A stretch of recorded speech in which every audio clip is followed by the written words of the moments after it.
When you find yourself in danger, when you're threatened by a stranger, when it looks like you will take a licking, there is someone waiting who will hurry up and rescue you. Just call for Super Chicken. But if you're afraid, you'll have to overlook it.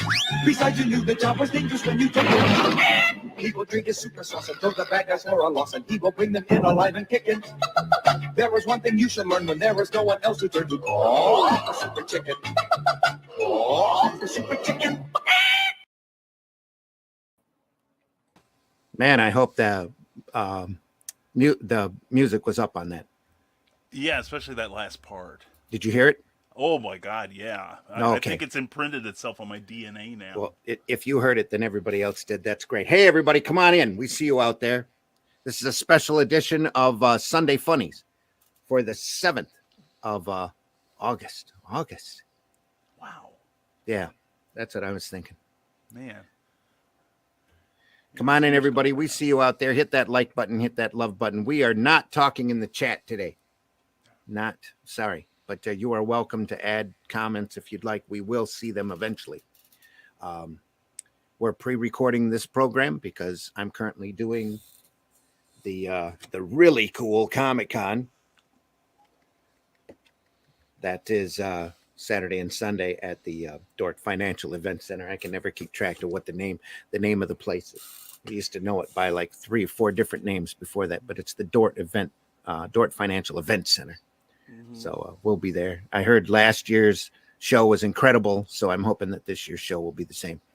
I've been working the last couple of days on my backstock, putting stuff together because I haven't touched it in a couple of years. So I'm going. It's a little going tough through. when you've been off the road for a while. I had that for a while too, as did we all. And and then when you remember all the stuff that did work, you try to remember everything that worked when you packed everything and had to transport stuff. So yeah, I understand it. I understand. I love the name of the show though. Yeah. He did a show in someplace else, I think around Kalamazoo or something like that, or down in Indiana or somewhere like that. Just decided to pop up into Flint, a little north of where Motor City Con's reach is, and way east from the 2-day Grand Rapids show, which Mark Hodges has been blowing out really incredibly well over in Grand Rapids. That show's been really fun. I haven't attended Motor City in a couple of years, but the last couple times I was there, it was an utter madhouse. Really? Just crazy time. But it's turned into more of a media show than a comic show, you know? Yeah. There are a few still regular comic dealers there. And, of course, Motor City sets up. And if you want any kind of comic at all, there are, just a little under Mile High Comics as far as their stock goes. Wow.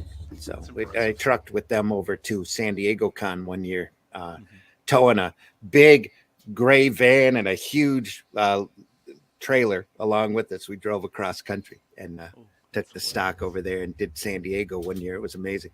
Well, that sounds like fun. That reminds me of a dealer I used to deal with out of Louisville, Kentucky, who would put all of his stock into a station wagon.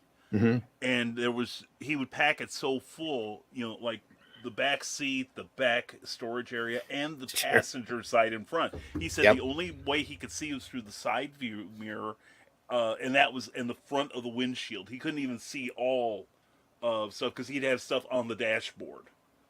And so you never saw anybody so willing to deal because he wanted to be able to see how to get home. So that's funny. Yeah, yeah, I know how that goes. I've trucked boxes of shirts and stuff to clients and not. Had to Jenga the entire thing into the car and hope that, nobody caught me as I'm trying to look out the side view mirrors to see what was behind me. So, yeah, I'm pretty good at backing up now using just the side view mirrors. I don't even have to look in the luckily rear view mirror. Those cars, SUVs we get all come with cameras. So you can see when you're backing up what's behind you. So convenient. I just bought a van, for my nefarious purposes, and I'm going to get a camera because I'm not quite confident enough in that. It's a 3.5-ton cargo van. Okay, wow. And so you plan on doing some shows, huh? I am thinking about it. Well, I live in that, is what it is. Is that what it is? It down by the river, hotel money.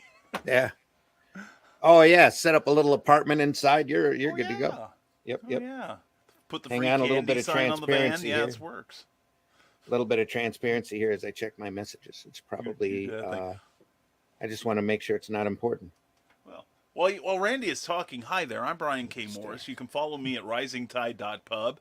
Hashtag always promote. I am a independent publisher, freelance editor and writer, award-winning author, Facebook famous YouTuber, and former mortician's assistant. And I work for a whole lot of other people.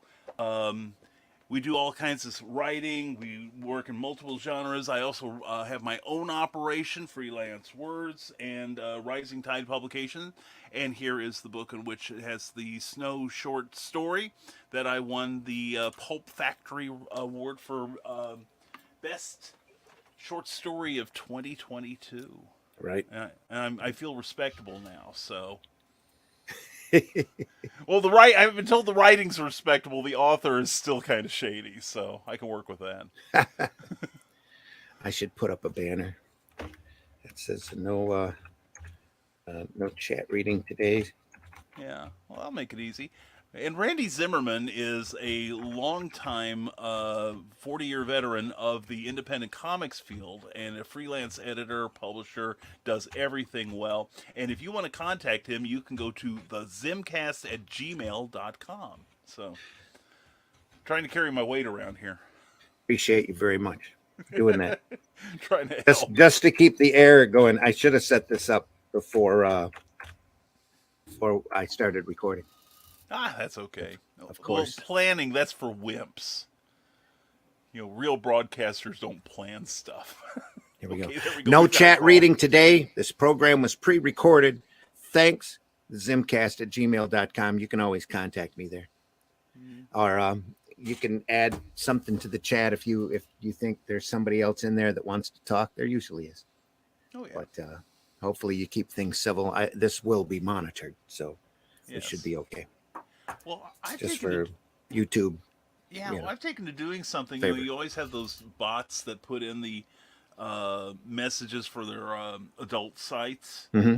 I used to delete them, but now I keep them, and I thank them for their interaction because YouTube looks for interaction and reach, and so I figure if I leave them in there and then I say something nasty about them, like please go to this porn site and be sure that your virus protection is up to date, that sort of thing. I figure a little slander won't hurt, and then you should always make sure your virus protection is up to date.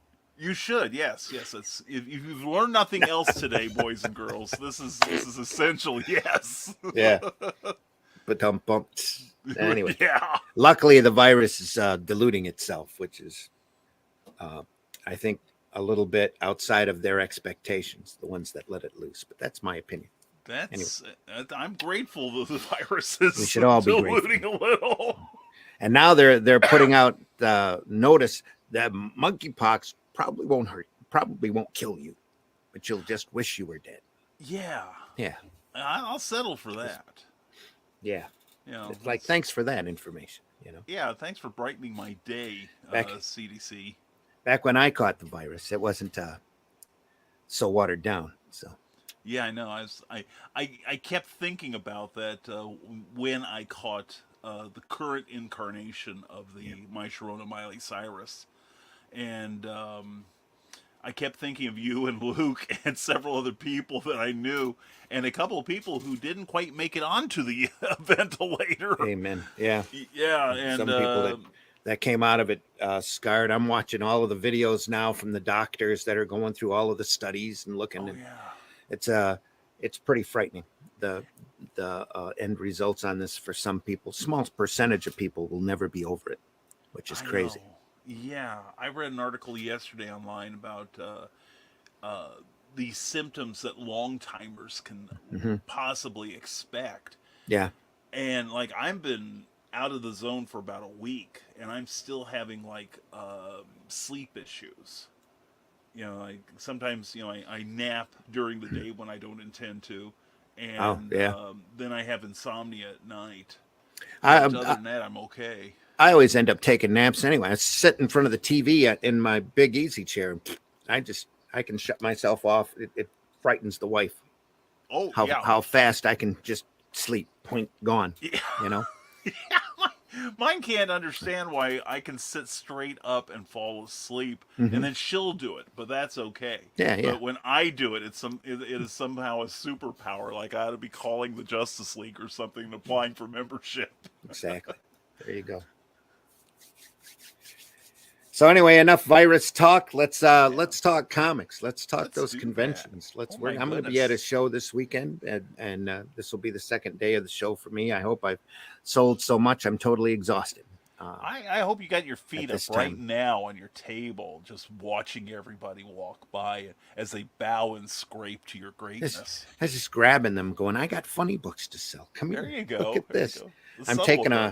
I'm taking a box of coverless books that I'm going to sell at a discount, and a box of bagged books that that'll have like the Paragon book and the Calico book and all of those for sale on top of that, and a long box of stuff that I did over the years."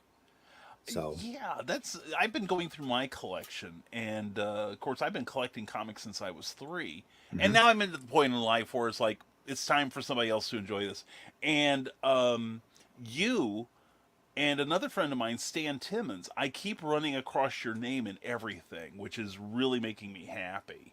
And I even found some old Chicago Comic-Con. Oh yeah, there you go. Program books. I remember I believe you had an illustration of Captain America one year. Oh, if I did, I don't remember it, but I'm glad I did it. So I'm glad you did it too. Yeah. Anyway, those Chicago cons were amazing. Used to go to every one at the Marriott over there, the Titans Tower. That's where Wolfman and Perez got the idea to make the Titans home a big T, because that's what it was. Oh God, yeah. Great times. I worked at a downstate comic shop at the time. My boss and I went up the year that they had the Doctor Who actors, and I had heard that they were expecting. I don't remember. Oh God, I don't remember what year this was, but it was like early Peter Davison era. Okay, so it's like the early '80s. Yeah, and still downtown. And they were expecting like maybe they'd bring in like another 100 people or so for Doctor Who, and they wound up bringing like 500 or more. And there were so many bodies there, the air conditioning broke down. Oh yeah, okay, that's why they moved to the Marriott. It's because the downtown show got to be so hot. And then once you were in the Marriott, the first couple of shows there were just incredible melting pots as well. But I started going when they were at the Marriott, so that your experience is a little younger than mine. But just by a year or two. But yeah, I loved it when it was out in the suburbs. That was just a total adventure. And my two biggest experiences there at that show. Well, there's a lot of experiences, rubbing shoulders with somebody is one show I got to sit next to Yvonne Craig and her sister. Oh, just after she had done her autobiography, and it was amazing. It was a great time, and we got along really well. And then like a show or so after that, June Lockhart was a guest. She made it a point before the show on Saturday morning, I think it was, to go around and shake hands with everybody.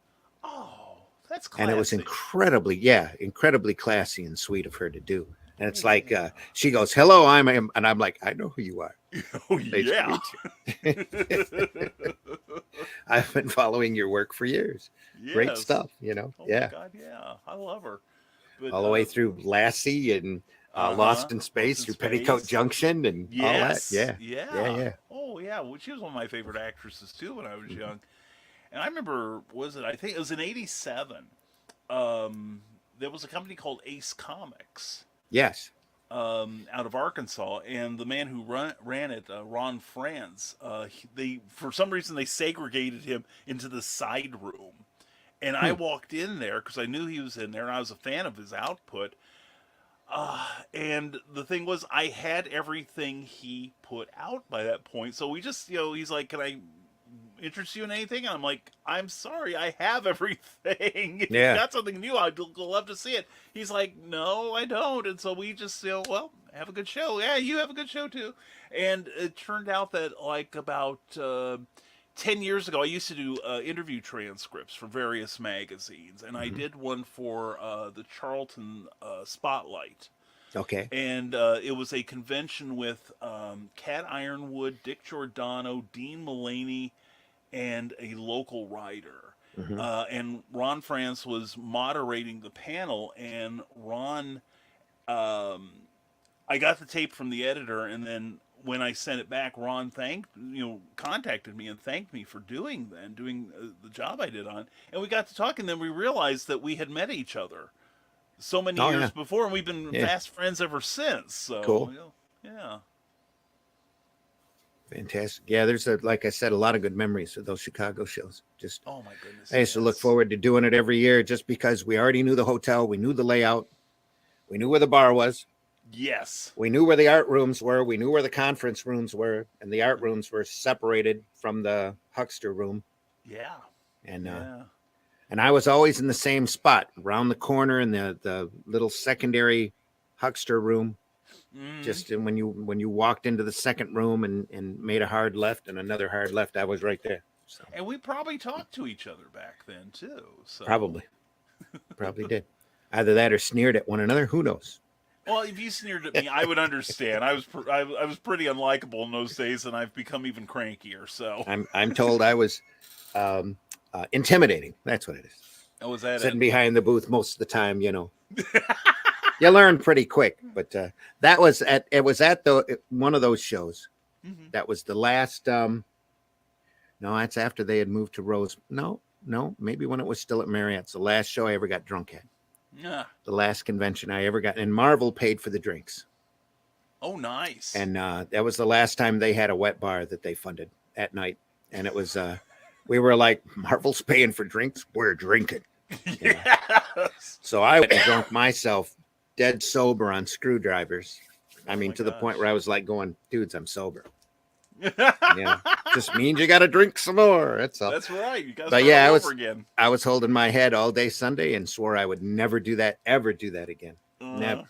Yeah, so I always never drink to excess at the shows. Yeah, I had to have about 4 hangovers before I realized that maybe I should, once I lose count of my drinks, maybe I should stop. You talk about the Rosemont place. There was a bar across the street. It's just this little standalone bar.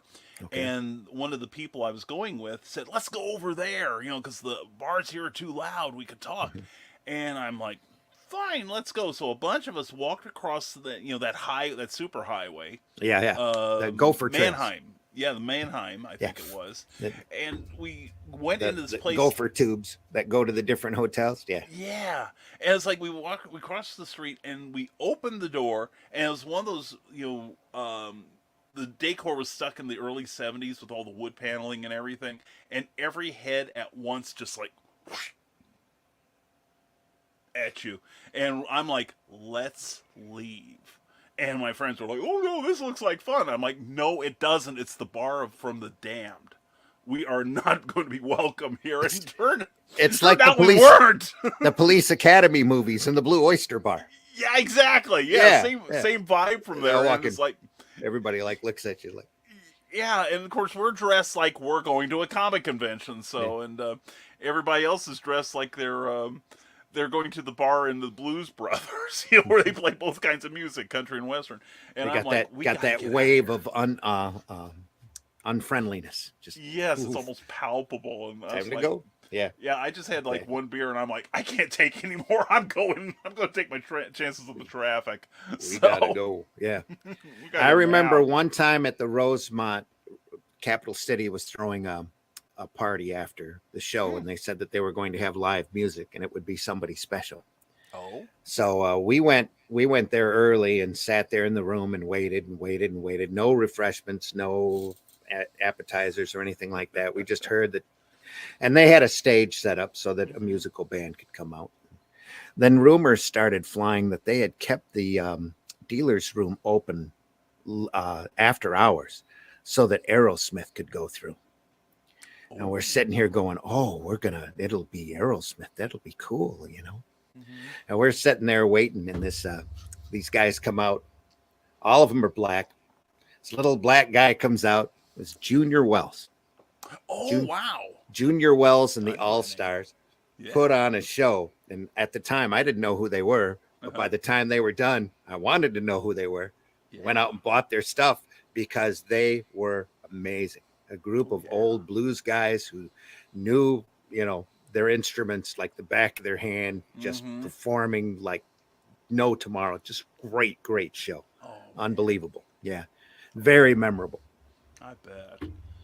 And Junior was old at that point, and he only lived for a couple more years after that, but he was hitting on all the women, trying to pick up chicks. He was doing the living the music life, I guess you would say. Oh yeah. Yeah, baby, I'll be I can give you my hotel room number if you want. You can come up and join me. That kind of stuff. Oh my just God, great time though, and just incredible music.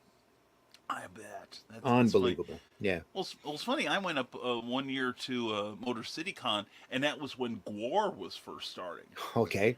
Yeah. And they put on like a little mini concert in their little corner of the dealer's room. And it was funny because the guy who played Odorous Orangus or whatever, the lead singer, who's no longer with us, he was out of his costume, but I recognized his eyes. And so I walked by and I'm like, good set there. And he was just so tickled that somebody recognized him out of his costume. His uniform. His uniform. He was just so thrilled. But it was just so much fun, listening to him and listening to him playing everything. And even Cookie, my wife, liked him, and that's not her style of music. Yeah, which kind of surprised me. She's like, "Oh, they're quite good. They know how to play their instruments." Yes, honey, they do. A lot of them do now. Yeah, that usually happens with live shows. So that's true. Yeah. Not only that though, but Guar's so theatrical. I know. Just the spectacle alone is worth sitting. Oh for, yeah. Just great stuff. Yeah, and they used to do some of those little concerts. I can't remember who put them on, but they would be, I want to say NPR, but they would start out the season with like 15 popular songs, and whatever group replied to them got first pick. Then the second group could pick everyone but that one song, and Gwar wound up doing Carry On Wayward Son by Kansas. Huh. And they did it faithfully. Wow. And you can find it on YouTube. And in their outfits? In their outfits, yes. That would be incredible. incredible. With the lead up, as their characters and everything. But it was amazing musical ability that they did it. Like I said, they did it totally straight. They didn't send it up like you would think they would do. They did it note for note, just like the original. It was really, except heavy metals. I saw Kansas perform once. The guy who played the electric violin was incredible. Oh, I bet. And I know he's passed. He passed a couple of years back, but Kansas actually opened for Alan Parsons. Oh, really? And yeah. And Alan brought it. Alan doesn't tour because he doesn't have a band, but a bunch of his studio mates decided that they wanted to go on the road. All guys, no girls, on purpose. Right. But they went out on the road, and literally when he introduced the band during his set, took him 15 minutes to introduce the band. And it's not because the band was big, but what everybody had done was big. Oh yeah. And it's like he would go 3 minutes, 4 minutes on one player alone. And these guys they didn't have instruments, they had stations. And Alan was in the back, in the middle, with his whole group of synthesizers around him. The drummer wasn't just a basic drum set. He had this stage scaffolding set up with drums, cymbals, gongs, and everything all around him. And he knew where everything was. And they had already toured Europe, so they were already a cohesive, and rehearsed on top of that, but they were already a cohesive band. Sure. But like I said, every time he'd point at one of the musicians and he'd just rattle off this incredible group of, you heard him on this, and this, and here we go. Even the singers, when they come out, and he had 2 male singers that came out, mostly Mott the Hoople songs, and just everything that it's like, really, holy crap, really. And it just, it's just all studio musicians finally getting out from behind the glass and going out and just cutting loose. It was an amazing show, just incredible. I bet. Now, I took Jason Moore with me to it, and Jason didn't like their music because Jason's urban. He likes rap and the harder core rap stuff. I don't want to go listen to this band. And then he saw Kansas open. They were okay. It was good. It was good. I had a couple of songs he recognized was cool. Alan comes out. He doesn't know any of their songs. Right. And he was a fan by the end of the show. Just very cool. Just incredible time. I bet. But yeah, it's just one of the, like Junior Wells, one of the few concerts that you see that you're just never going to forget. It's just such a great time. Everybody gave him a long standing ovation at the end. It's just incredible. Oh, that's fantastic. Great and to that's see. the nice thing about those old shows, the old conventions. You just never knew who would pop up. Never knew. Yeah. I mean, you had the guest list, but you never knew who would be like piggybacking on any of these. Or just walking through.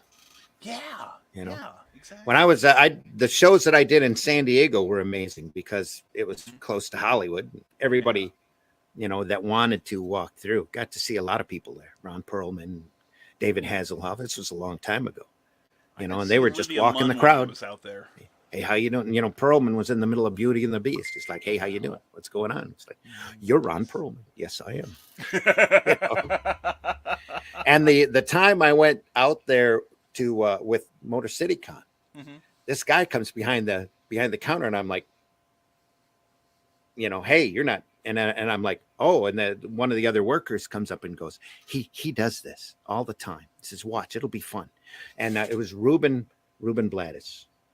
Oh, wow. Right. Ruben Blades comes behind the counter, sits down, starts going through stock and stuff and looking. People would walk by and go, and he'd go, that's not me. I'm not him. That's what he'd say. I'm not him. And then he'd go back and keep just hilarious. Oh, that's absolutely funny. Hilarious. Yeah. Well, you hear about the celebrities that like get into cosplay.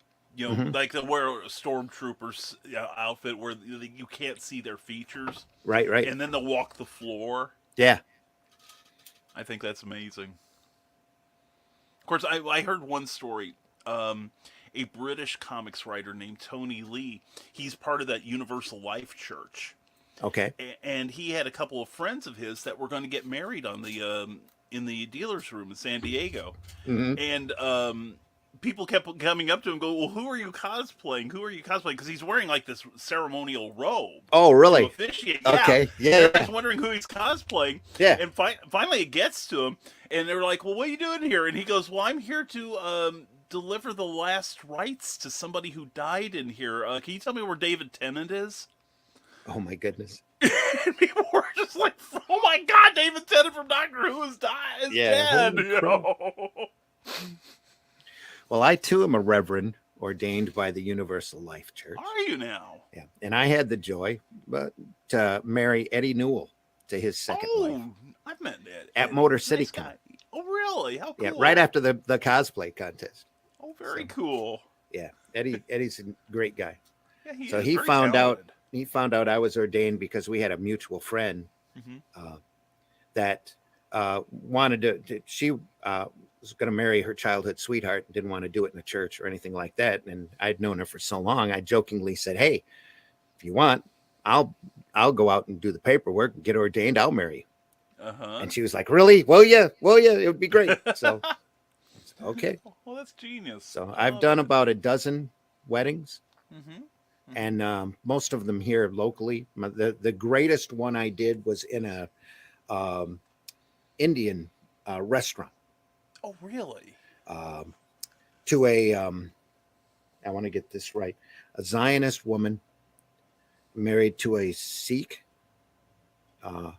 husband, and they were both very religious, into their religion, and neither one of their religions would allow them to be married in their holy places because each one was a different religion from the other.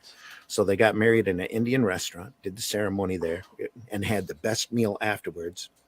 Everything with curry on it that you could imagine.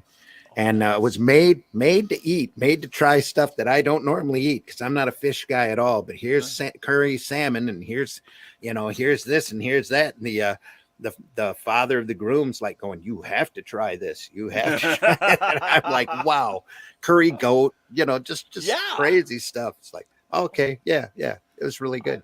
I love that. I tried curry at a restaurant in Champaign, Illinois, where I used to live, and we went up to a friend of ours recommended it.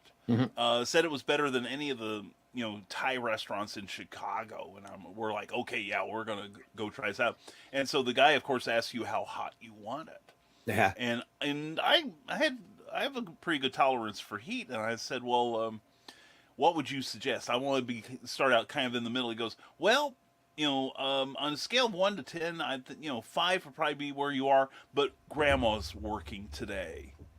His grandmother was in the back, and I'm like, oh crap! And her idea of 5 is actually 10. Yeah, her idea of 5 is probably lethal to most humans. So I'm like, let's make it a 3. Let's make it a 3. And even then, I aim for a 2 or 3. Yeah. Yeah, I turned the color first bite. I turned the color of my fez, and I was practically leaking sweat. So. Well, none of this stuff was overly hot. It was just incredibly good. Yeah. So, and it didn't matter what it was. What's that meat now? I don't care. Here. Yeah. Gosh, yes. Yeah. You could have fed me curry menudo for all I knew. It would have been great. We're gonna bring in a friend here onto the stream, Russ Leach. How are you doing? We know this guy. We know that. Hello. How are you? Thanks for joining us. Good morning. Yeah, well, it's good afternoon, good morning. It's actually Sunday here. So it's Yes. time travel.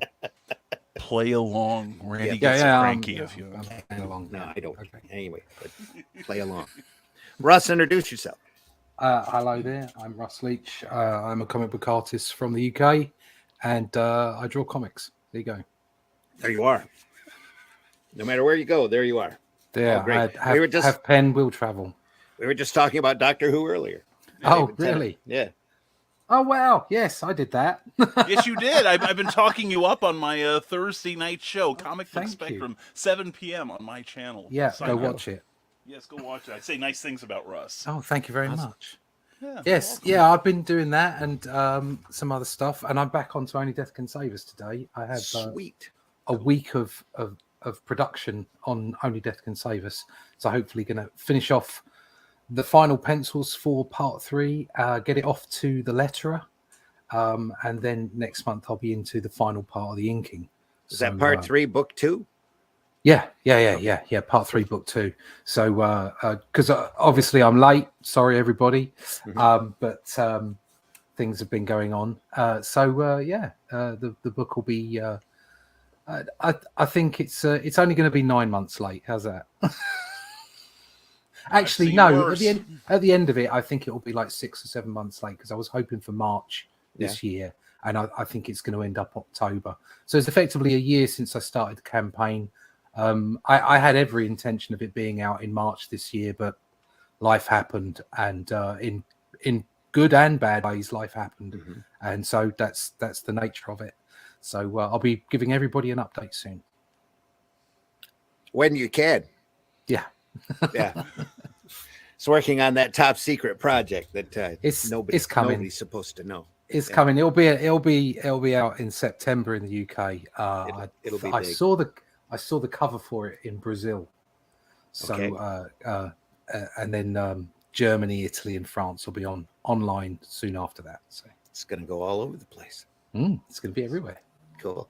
Because I know you said last time we talked about it, there was 1 or 2 other countries you were looking at, but it sounds like it's going all over the place. That's right. They're hoping it will go further than that. So, I mean, we're in a recession.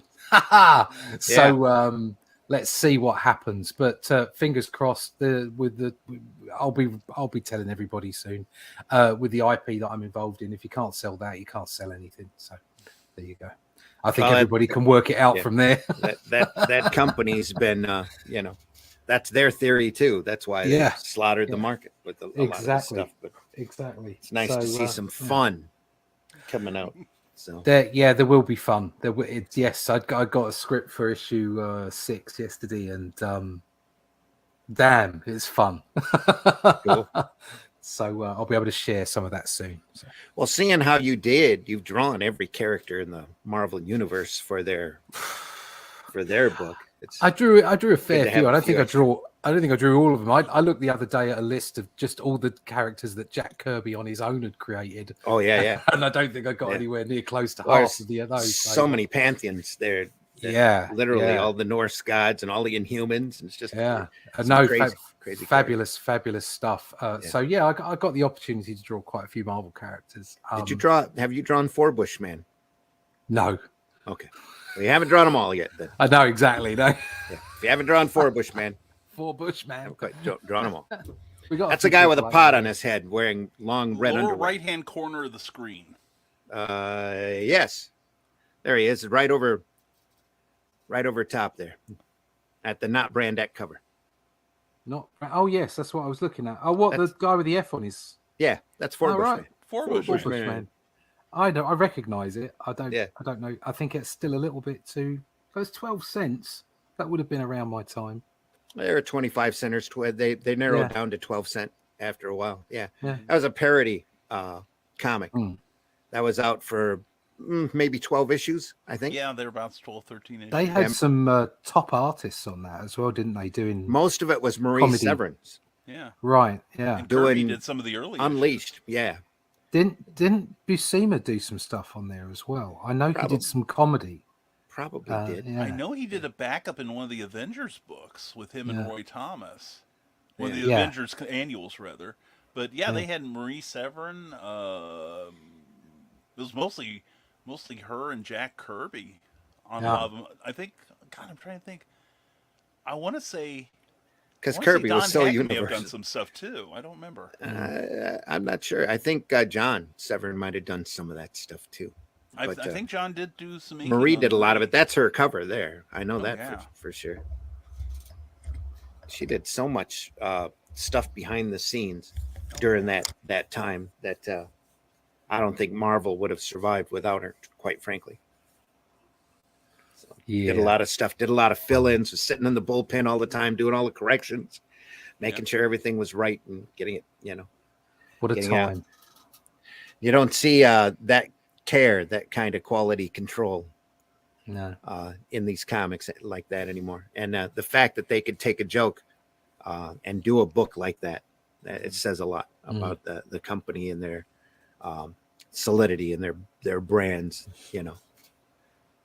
So it was a great fun parody book. Well, and then it doesn't get reprinted very often. In fact, I know there hasn't been an Essentials on it. I'm not sure if they've reprinted the entire run in an omnibus or not. So I'm not sure either. I should look that up. No, I doubt it. I mean, it was kind of like, the sales for comics back then were so huge. Yeah. That you could run a comic that was an in joke. Yeah. That was very niche and knew that you'd sell, 200, 300,000 of the things. Absolutely. Without breaking a sweat. But now you couldn't run a comic like that now. Like, I think I showed this off on the Zimcast. I went and bought a book off of Amazon because I had to have it. And that's a Penguin Marvel edition of Black Panther. Oh, I saw that. And Barnes & Noble. Thick, gold, beautiful hardcover. Though the one they sent me, it's got a little bang on the top, a couple of bangs on the corner. I didn't pay solid retail for it, but I didn't buy it used either. So anyway, but it's got a $50 retail mark on it. But the reason I bought it is because it's got Fantastic Four 51, 52 in it, or is it 52, 53? The two 51 was Glenn Fleming's favorite story. This Man, This Monster. Was that where they're in probably the 52, court? 53? I think 52, 53, yeah. Is that where they're in the Wakanda court? Like the throne room and stuff like that? That's 53. Yeah. Right. 52, 53 is in here. But after that, they reprint Jungle Action 6 through 21. Wow. And I don't ever remember that being reprinted before. That's a wonderful book. That's the Don McGregor Panthers Rage storyline. As far as I know, they've never reprinted that. If they had, it must have been a cheap trade somewhere. But it's all Rich Buckler and Bill Graham, and they have a villain in here named Venom with 2 M's. It's got snakes around it. It's got the first appearance of Killmonger. Starts the idea that Wakanda is, it picks up where Kirby's story left off. It's really a smart reprint book, but it's great to see, and it's Lovely. Don McGregor, which is right during the prime of his writing skills. It's just really good, great stuff. And then it's got the Panther versus the Klan in the back of it, because after doing so many issues of Jungle Action, they told him they asked him to add some white people into the book, and he says, "Oh, you want some white people? Okay." Black Panther versus the Klan. It's a bunch of white people for you. Good stuff. Great stuff. That, and for me, that and Killraven for Don McGregor and Saber. That wasn't printed by Marvel, but Paul Galassi did that as an independent publication. Started Eclipse, if I'm not mistaken. Dean Mulaney printed that. Yeah, just the three big books for me from Don McGregor. So I can't get enough. Can't get enough of Killraven. That story was, it's ever since then, except for the graphic novel that P. Craig Russell did. That kind of hopefully was supposed to put a cap on the series. Everything that they've done since then has been a pale imitation. Yeah. Of the work that came before that. And luckily enough, they kicked out an essentials of all of that material up through the graphic novel and into the Alan Davis miniseries, which is not the same. I'll have to see if I can get hold of that. I've got a few essentials. Some of those essentials are incredibly rare to find anymore. Yeah. The Conan one that they did that they weren't supposed to. Yeah, that's hard to find. Yeah, the first 25 Barry Windsor Smith issues are in that.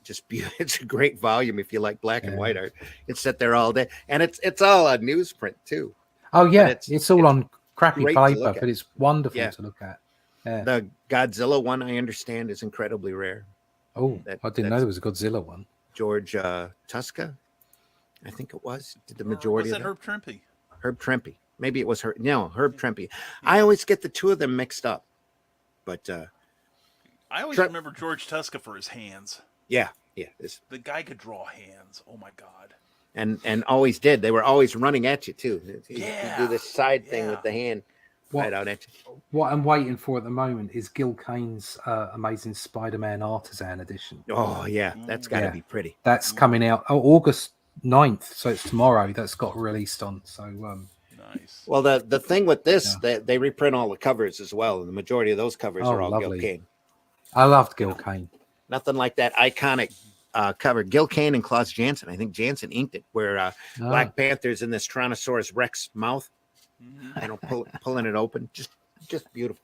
It'd take me a while to dig it up for the specific issue, but it was so much fun, wasn't it? Oh yeah, everything. Dinosaurs, just crazy stuff going on. Yeah. Killmonger was running through it. Venom was running through it. There was another oddball-looking character, Baron Macabre, I think he was called. Just crazy design. Yeah. Cool that was back when Kirby was creating villains for Captain America. The guy with his face and his belly. Oh right. That was bonkers. Just crazy stuff. Bonkers. Good times. Good times. And before the Black Panther run where he was fighting the giant toad, I've got that. That's collecting the trade paperback. All of the Kirby Black Panthers that he did in probably 78, 79, somewhere in there. Yeah. After all this serious run with McGregor and Bill Graham and all of this, then Kirby comes in and let's have him fight a giant toad. This will be great. Continuity? What's that? Exactly. Toads are great. You gotta love toads. Toads are always fun. Toads, dinosaurs, and gorillas, right? Yeah. If you're ever in a trouble with a run, just stick a toad, a gorilla, or a dinosaur in. You're good to go. You've just rebooted. Off you go. It's it's Julie Schwartz's law. Mm-hmm. Yeah. Dinosaurs or gorillas always sell. So hey, we were talking reminiscing about conventions and people that we've met at the shows. That's been the that was overriding theme of the show, pretty much. I met Herb Trimpe. He was very intense. Made me laugh though. Who else have I met? Because I haven't been to that many conventions, starting late as I have. Okay. The guy that did Walking Dead. Kirkman. No, the artist. Charlie Adler. Charlie Adlard. Yeah. He did because I know Tim Quinn, who used to edit for Marvel, and he gave Charlie Adlard his first break in comics. Okay. So we kind of just chit chatted between the three of us, and it was just before I'd got my first ever Doctor Who gig. Oh. And so he said, "Do you want me to look at your portfolio?" So I took my portfolio down, and he had a look through, and he gave me a few fantastic tips that I still use now. And Cool. And he was really nice, lovely fella, really nice guy. Totally deserved all his success. Trying to think anybody else I bumped into. There probably are. I mean, there's plenty of people I bumped into in the green room. Like bumped into Gates McFadden. Had a coffee with her and Sweet. the face. What's his name? The original face from the A-Team. Dirk Benedict. Dirk. That's it. Dirk Benedict. Yeah. See, I don't know him as the face. I know him as Starbuck. He winked at me across the room. Cool. It was just bumping into these people, and they're quite funny a lot of the time. Few Doctor Who peeps, here and there. Probably some people you wouldn't know. The guy that used to be the android in Red Dwarf. Oh, No, not the android. The Wars. hologram. The hologram. Yeah. I know who you're talking about. I don't know who the actor is. Yeah. Robert Llewellyn. Is that right? He's lovely. He's really nice. Really well done. 1 point for Brian. Thank you. Yeah. Thank you. Yeah. So odds and sods. I sat next to one of the girls from, is it S Club or something? She was in Primeval. Do you know that show? It's a British show. Yeah, the wife loved that show, Yeah. but it's one of those shows that I'd watch that would go in one ear and out. Yeah. Yeah.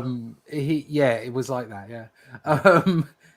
It was the young girl who was like the pretty girl that was part of the team, I can't remember. and she was sitting next to me, and I remember making like 200 quid that day, £200 or something on commissions and stuff, and she was charging people £10 for a selfie, and 25 quid for just a signature on a photograph. Wow. And she walked out with a handful of cash. Yeah. It's like, oh right, I'm just not pretty enough, and I'm not in the right game. So there you go.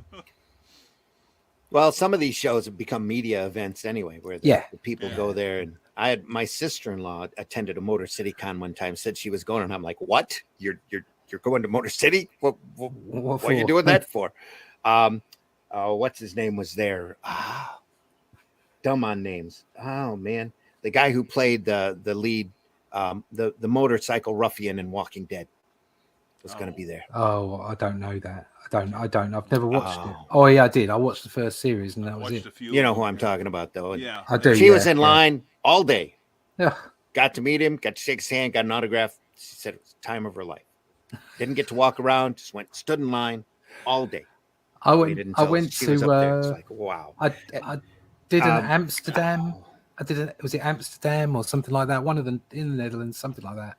I did a convention, and they had an artist alley, but their artist alley was Artiste alley, and it was basically everybody from the films and TV that were all just in a long line, they were just signing photographs and stuff. So there was no artist alley. So it was a convention without an artist alley. Norman Reedus, that's who it was. Norman Reedus. Yeah. Right. Yep. Well done. Names. I think the best celebrity I met in this con was Julie Newmar. Oh yeah. And at one point, and it was at the Superman celebration in Metropolis, Illinois, and we had been outside. And if you're a fan of cold weather, you don't want to go in June to Metropolis because it's about 200% humidity, and usually the temperatures are in the mid 90s. And we were a treat for all the senses because we had to wait outside. And then they let us into this little bank where we're using their lobby where we could get her signature and all. And then she comes in, I can't believe you're all for me. And she's just so charming and she's gliding across the room. And then it's my turn. We talk. I get her autograph. And she's like, let's get a picture together, darling. You and me. Let me put my arm around you. And I'm like, Julie, no. You really don't want to do this. I love it.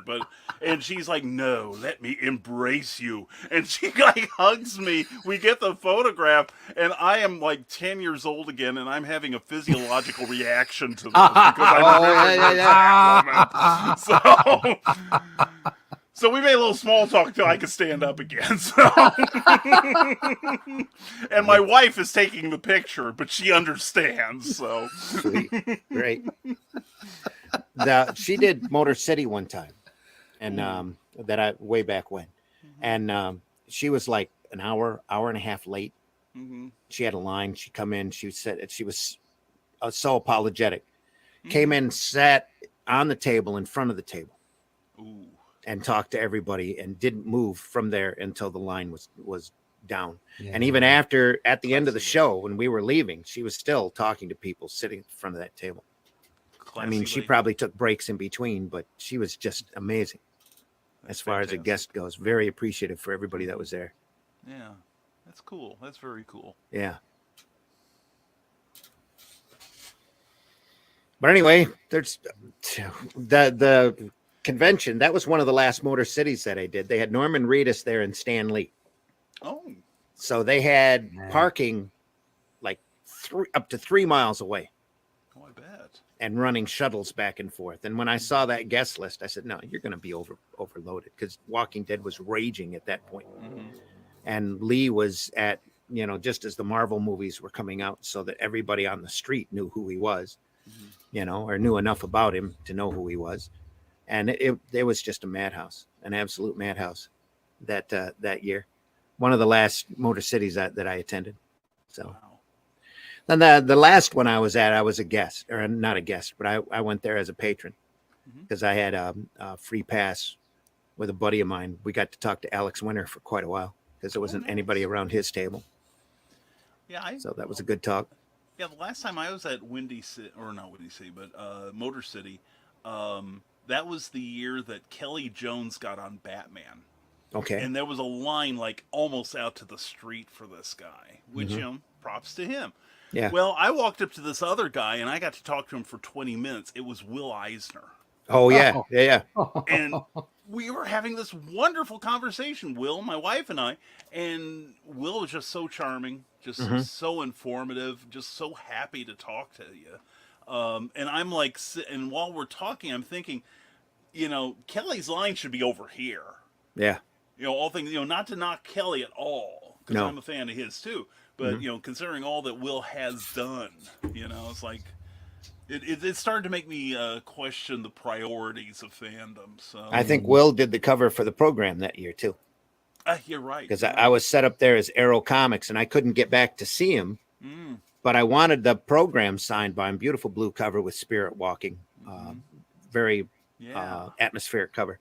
Yeah. And I had a buddy take him over there and tell him, say it's for Randy. Just have him sign, to Randy. And he come back with the program and he goes, Will knows who you are. Yeah. And he showed me the program and it said, to Randy, best of luck with Arrow Comics, Will Eisner. Oh, wow. And I was floored. And then again, I ran across him in the hall when I was out in San Diego. And I said, hello, Mr. Eisner. And he got like one step past me and he turned around, Randy. And I turned and went, yeah. He goes, Randy, how you doing? How's Arrow Comics going? And I went, holy crap, what do you do? You're like a deer in the headlights going, really good, Will. Thanks. What can you? Fantastic. Just geek boy moment. Just Will Eisner not only knows who I am, but knows what I look like. Holy crap. That was great. That's fantastic. Yeah. Oh. But I got a program signed by him. I picked up a couple of books that he signed that were numbered that were extra. But I did have him sign a copy of my Comics and Sequential Art book. Oh, nice. That I got signed to me. So. I had him sign my So I had him sign some Spirit reprints, and I had him sign my hardcover History of the DC Universe on the Black Hawk page. Oh, there you go. Mm-hmm. Yeah. Yep. One of these days, there'll be a movie. And they'll say, who created that? Well, sorry. He's been gone for a little while now. Yeah, but I hope they make a movie out of it. Spielberg has had that property tied up for decades, ever yeah. since the 70s. He just went in and claimed it, and they did a paperback novelization of Black Hawk. I still have that. Yeah, that's got a great cover on it, great painted cover. And when Spielberg bought that property, they did that little push with that paperback, and he's had that property ever since. And it's been on his list of things to do that he has just never gotten to. Oh, man. You know, and he's never let that property go. He keeps renewing it. And I keep hoping one of these days we'll see it, just to see the giant war wheel go rolling through with them flying around it, you know? Yeah. Nowadays, you'd have to be really PC because of Chop Chop in that on that property. But I'm sure that it would end up it would be an interesting movie because the cast would probably be a lot more diverse than how it was first created. People of varying shades and colors, and Chop Chop treated probably as one of the pilots, more than likely, or somebody who watched the home base instead of just the cook running around with an axe, yellow skin. Yeah. But still a great property, just and way overlooked. You know, not nearly one of those many properties. It's just not appreciated enough. I agree, and I mean the DC's tried to revive it over the years. I think every time Spielberg says, "Oh yeah, I've got that Black Hawk movie," DC rushes another Black Hawk version comic into production. But that's why that's my understanding why they bought the Quality line was to get Black Hawk and Plastic Man. And then they still and with both of them they can't do them right, either one of them. They just never do them justice, and they never reprint enough of them. So yeah, I remember they did a showcase volume of black and white on newsprint volume of Black Hawk. Yeah, from like the late 50s, early 60s, and that stuff was just a delight to read. You know, it was before they got stupid. You know, before they started bringing a lot of camp elements to it. Like the early Challengers. You know, just high adventure type stuff. Just good stuff. Yeah, real good, very brain check material. That's what I'd call it. Yeah, just great reading. It is. And they've done the archives. They've done a couple of archives with the Eisner and Reed Crandall material, and the Jack Cole Plastic Man's. It's got like 4 or 5 archives, but they're at the time they were so expensive for me I could hardly pick them up. So but all of that stuff's available over at, comicbookplus.com. Somebody has gone through all of the public domain books and scanned them, and they have them up there for people to read. And that whole quality line, I guess, is technically in public domain, even though DC owns the rights to the characters. So. Yeah, well, they still have the trademarks. Yeah. You know, and I tell people you'd be safer like swatting a mama cub or mama bear on the nose with her cub right between her knees than taking on DC legal. Well, they neglect their property, their IP books for so long. You know, that was one of the things that Zaslav has said recently, is that there's an IP book here with thousands of properties in it, and they touch only 6, maybe a dozen at most.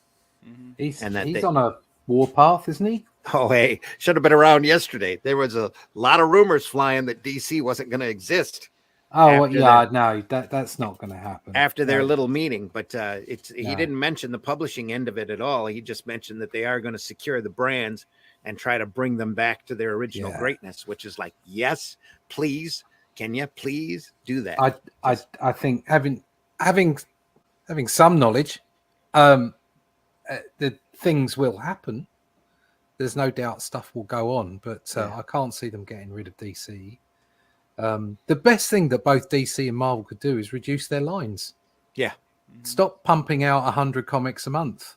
It's not even that. Just stop pumping out the crap. Yeah. Go out there and start making some quality stuff. But that's the whole point. If you reduce your target, your quality goes up. Yeah. Because you're just going to give everything that much more time. Absolutely. So I think that's what they should be doing. But there's so many professionals out there that would love to get their hands on the ability to do one of these IPs and treat it the way that they love to read it. Yeah, Nothing definitely. like Billy Tucci doing Sergeant Rock. Oh, yeah. Ooh, yeah. Just great. And there's so much opportunity out there with so many of these properties that they've got. Well, the There thing should is- be a Phantom Stranger TV series. There should definitely be a Haunted Tank HBO Max series, because that would be incredible to see.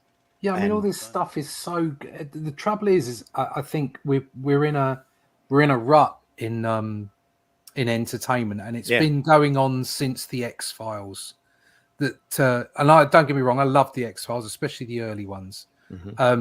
But it kind of in my mind, it kind of set a molder even. It set a mold, and this mold was kind of dark and moody, and everything is dark and moody. Almost everything, almost like when we talk about decompression, we talk about superheroes being deconstructed, Right. and because the Watchmen sold 1 million or whatever it is and worked, doesn't mean you have to do that again and again and again and again.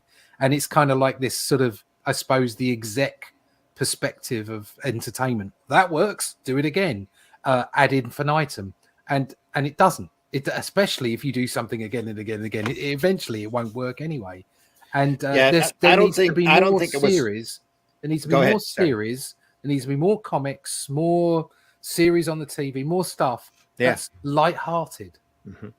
That's just fun. That's just straight up fun. I mean, remember, I used to watch something when I was a kid. It was about the Bermuda Triangle, and this family were lost in the Bermuda Triangle.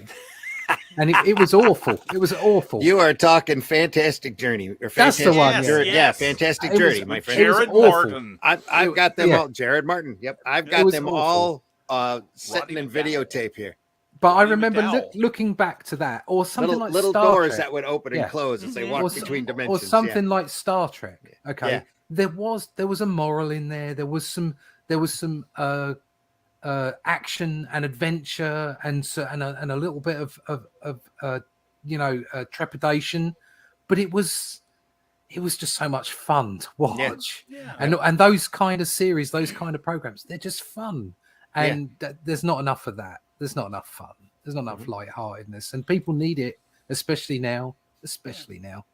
We need all of the early all of the early Doctor Who's through McCoy, and most of the other ones through Smith were like that.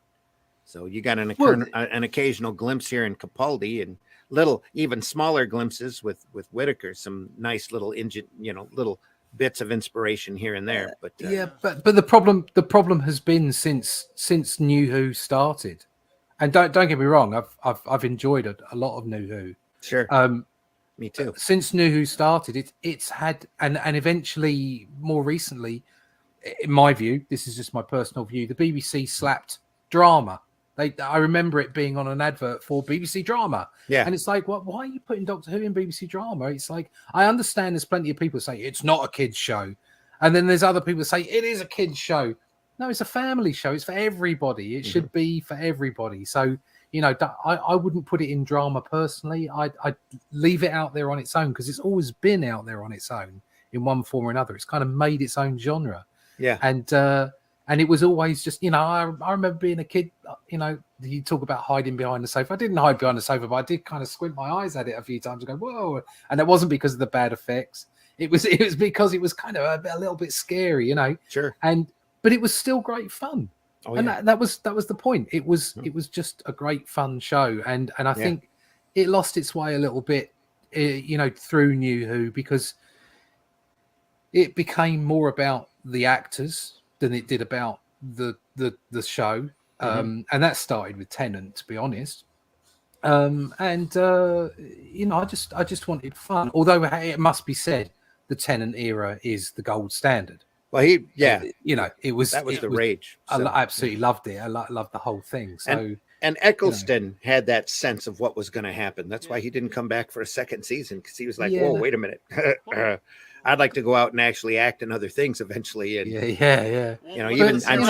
I'm sure David Tennant has ran into his problems. Yeah, and I'm sure people could pick holes in what I'm saying. I understand I'm not saying it exactly right. I'm just saying in general, I just want more light-hearted fun. I don't want to. I sat there last night and I ended up watching some rubbishy film because it was just so stupid. And I flicked through a whole bunch of stuff on Amazon Prime, and it was like, oh, this is all of it. It looks just so depressing. It's all just so serious and so dark and gritty. It's, oh, gosh. And eventually I watched a really, really bad rubbish movie, but because it was just lighthearted and it just, there was nothing to it, you know, it was easy to watch. And everything's got its place. Oh, yeah. You know, everything's got its place, but it seems like everything is dark and gritty and it's just... Yeah, but check out the Sarah Jane Adventures, the spinoff from Oh yeah, but that was brilliant, and that was brilliant. Children's division. That Yeah. was children's, and Exactly, it still yeah. had great stories. It still had real consequences. Yeah. You know, And- real dangers, but it was a lighter tone. Yeah. And there were, oh yeah. there was brilliant. there were And still I had some a horrific massive- elements to it. And I had a here and massive there. crush on her. Oh yeah. And who can blame you, sir? We all She- did. I remember I had two crushes as a child. She was one of them, and the other one was Linda Carter. Okay. So there you go. Again, I applaud your good taste, sir. I did end up marrying a brunette. I just did found I. out like a week or so ago she was in Apocalypse Now. Who, Linda crazy. Carter? Yeah. Yes. Yeah. Really? Oh, right. Oh, yeah. Didn't know She that. is a centerfold tacked to the wall Wow. in at least one of the scenes. In fact, that centerfold ended up selling for a large amount of money. She I'm was sure going to it be a Playboy bunny, but Wonder Woman got in the way. And She her was- manager bought up all the film and the negatives from her Playboy shoot. Yeah. Right. Okay. Fair enough. Well, immediately it was like, can't have that in a kid's show. No. Yeah. Good idea. It was probably a really sound move, to be honest. Probably. But he couldn't do anything about Bobby Joe and the Outlaw. Yeah. A terrible movie with Marjo Gortner and her. She's the only two reasons to see it. Right. Okay. So I like what you did there. try and keep up, Russ. Try and keep up. Yeah. Grenade humor. All good. I know Randy has me on, or maybe it's despite this that Randy has me on. So Oh, it's always great to have you on, especially Sunday Funnies when we try to be lighthearted and talk about the stuff that we love and I love Sunday Funnies. I really put that do. little I love spark in show. the back in the art form, you know. Yes, I'm just so pleased I jumped in today because I didn't know Brian was in here, and I always love coming on with Brian. See, I Brian, I love was seeing you, man. trying to keep your name out of it just in case. Yeah, Somebody see, didn't want to I told show. Randy to Brian's get more gonna be people there. and just tell people I'm not here. But I sent out a bunch of links, but you know, Well, it's always- their loss. I always do that. yeah, Sometimes it just doesn't make it. Sometimes it does. So well, it's a treat to be on the same show with you, Russ. Seriously, so Oh dear, it's all good. It's all good. it is. yeah. So, and if you're out in the Flint area, stop by that really cool Comic-Con. Come by and visit me. Say hello. I'll be there, even though I'm here. And if you can, check out the other shows here on the Ragin 2 network. Ragin 2, the vlogs are going to start up Mondays and Fridays at 11 a.m. Dispatches from Outside the Box, the live art stream from Daphne, my Zimcast on Wednesday nights, which is now not on 9 anymore. It's on at 8. Sketchy Saturdays on Saturdays. House of Bob. I think it's the third Saturday night of every month, and then Sunday Funnies here and talking comics on a Sunday. Indie Splainin with JD Calderon, who we were talking earlier about porn bots. He's the only one that really seems to be plagued by the porn bot problem. Where has he been? I don't know, but somebody seems to latch onto his program pretty hard. Porn bot. Yeah, he says, "Hey, for a great time," you know. Yeah, all mine are in like Go foreign here, click on the link. languages. Yeah, You know, you see like blah blah blah blah blah sexo blah blah blah blah blah in the link. So yeah, that's why I had to reclaim my Twitter account. I started a Twitter account back when Twitter first started, and somebody took it. Oh.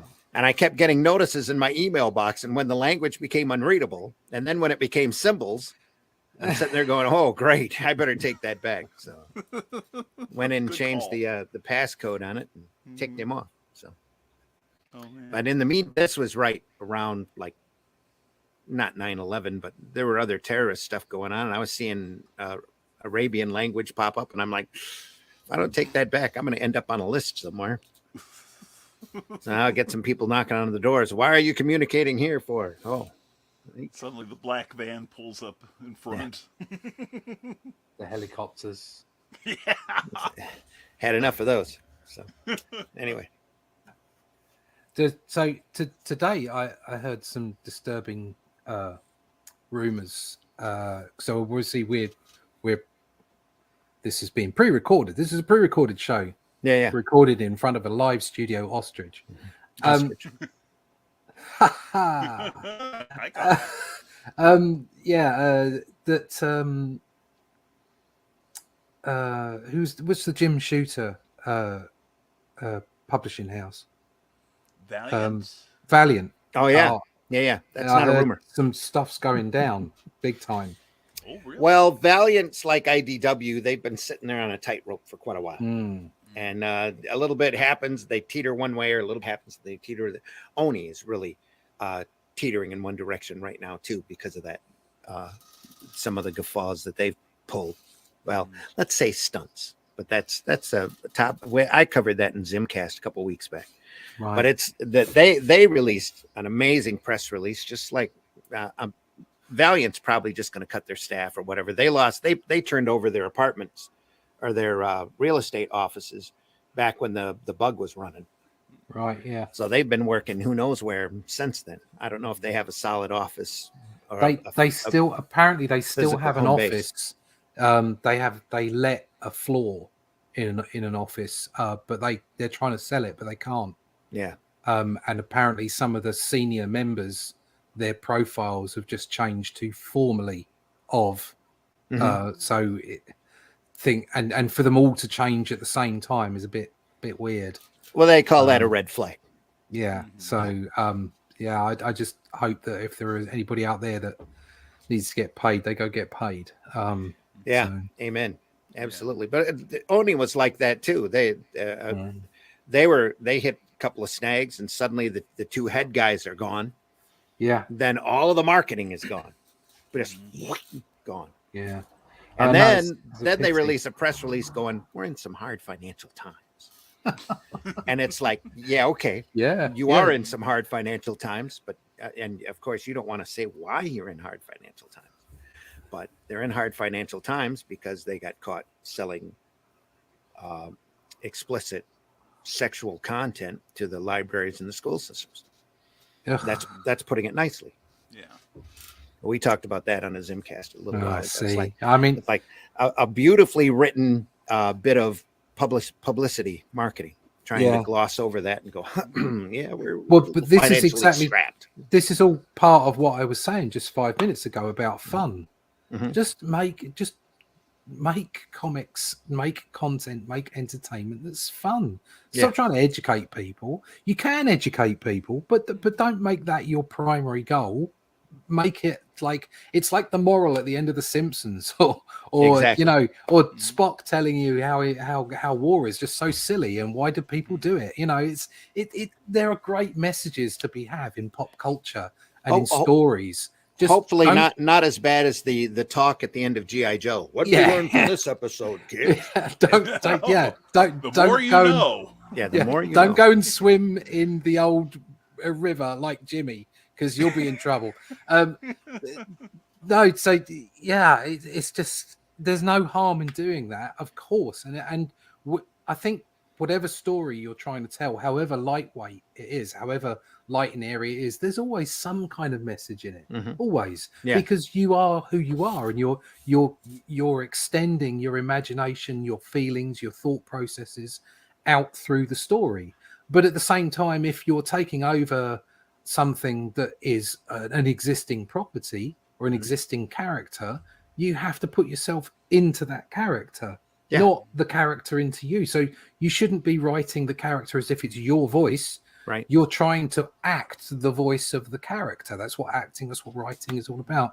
And I think if comics, this we're talking specifically about comics, if you don't make them entertaining, then what are they? They're pamphlets. Yeah. Just make them entertaining. They're an entertainment medium. Mhm. Like I say, sure, there can be messages. You can get things across. That's what storytelling's about. But don't beat people over the head with it. Right. Entertain them. Mhm. Yeah. And surely the easiest way to change people's minds, if that's what you're in the game to do, is to entertain them first, because they become more receptive. It's pretty simple, isn't it? You entertain someone and then say, oh, by the way, maybe this is something you could think about. It starts the ball rolling.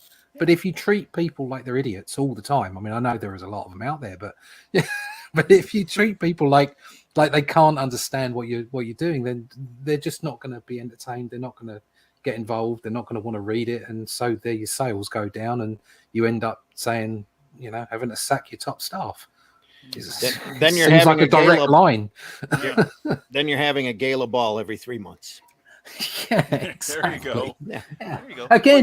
Again, there's nothing wrong with the gala ball. Okay, there's nothing wrong with any of the stuff that they're doing. If they'd have just kept a spandex-clad 616 universe for everybody to read, Right. they'd be going gangbusters right now. There'd be something for everybody. But there isn't something for everybody anymore. There's only something for people that want to see a particular message instead of just want to be entertained. If they don't know where to look. That's the thing. That's part of the reason why crowdfunding is raging the way that it is. Because people are out there doing comics that they want to do the way that they want to do it. Yeah. Saying, putting as much high quality entertainment in as they possibly can. Which is why I think crowdfunding needs an Amazon.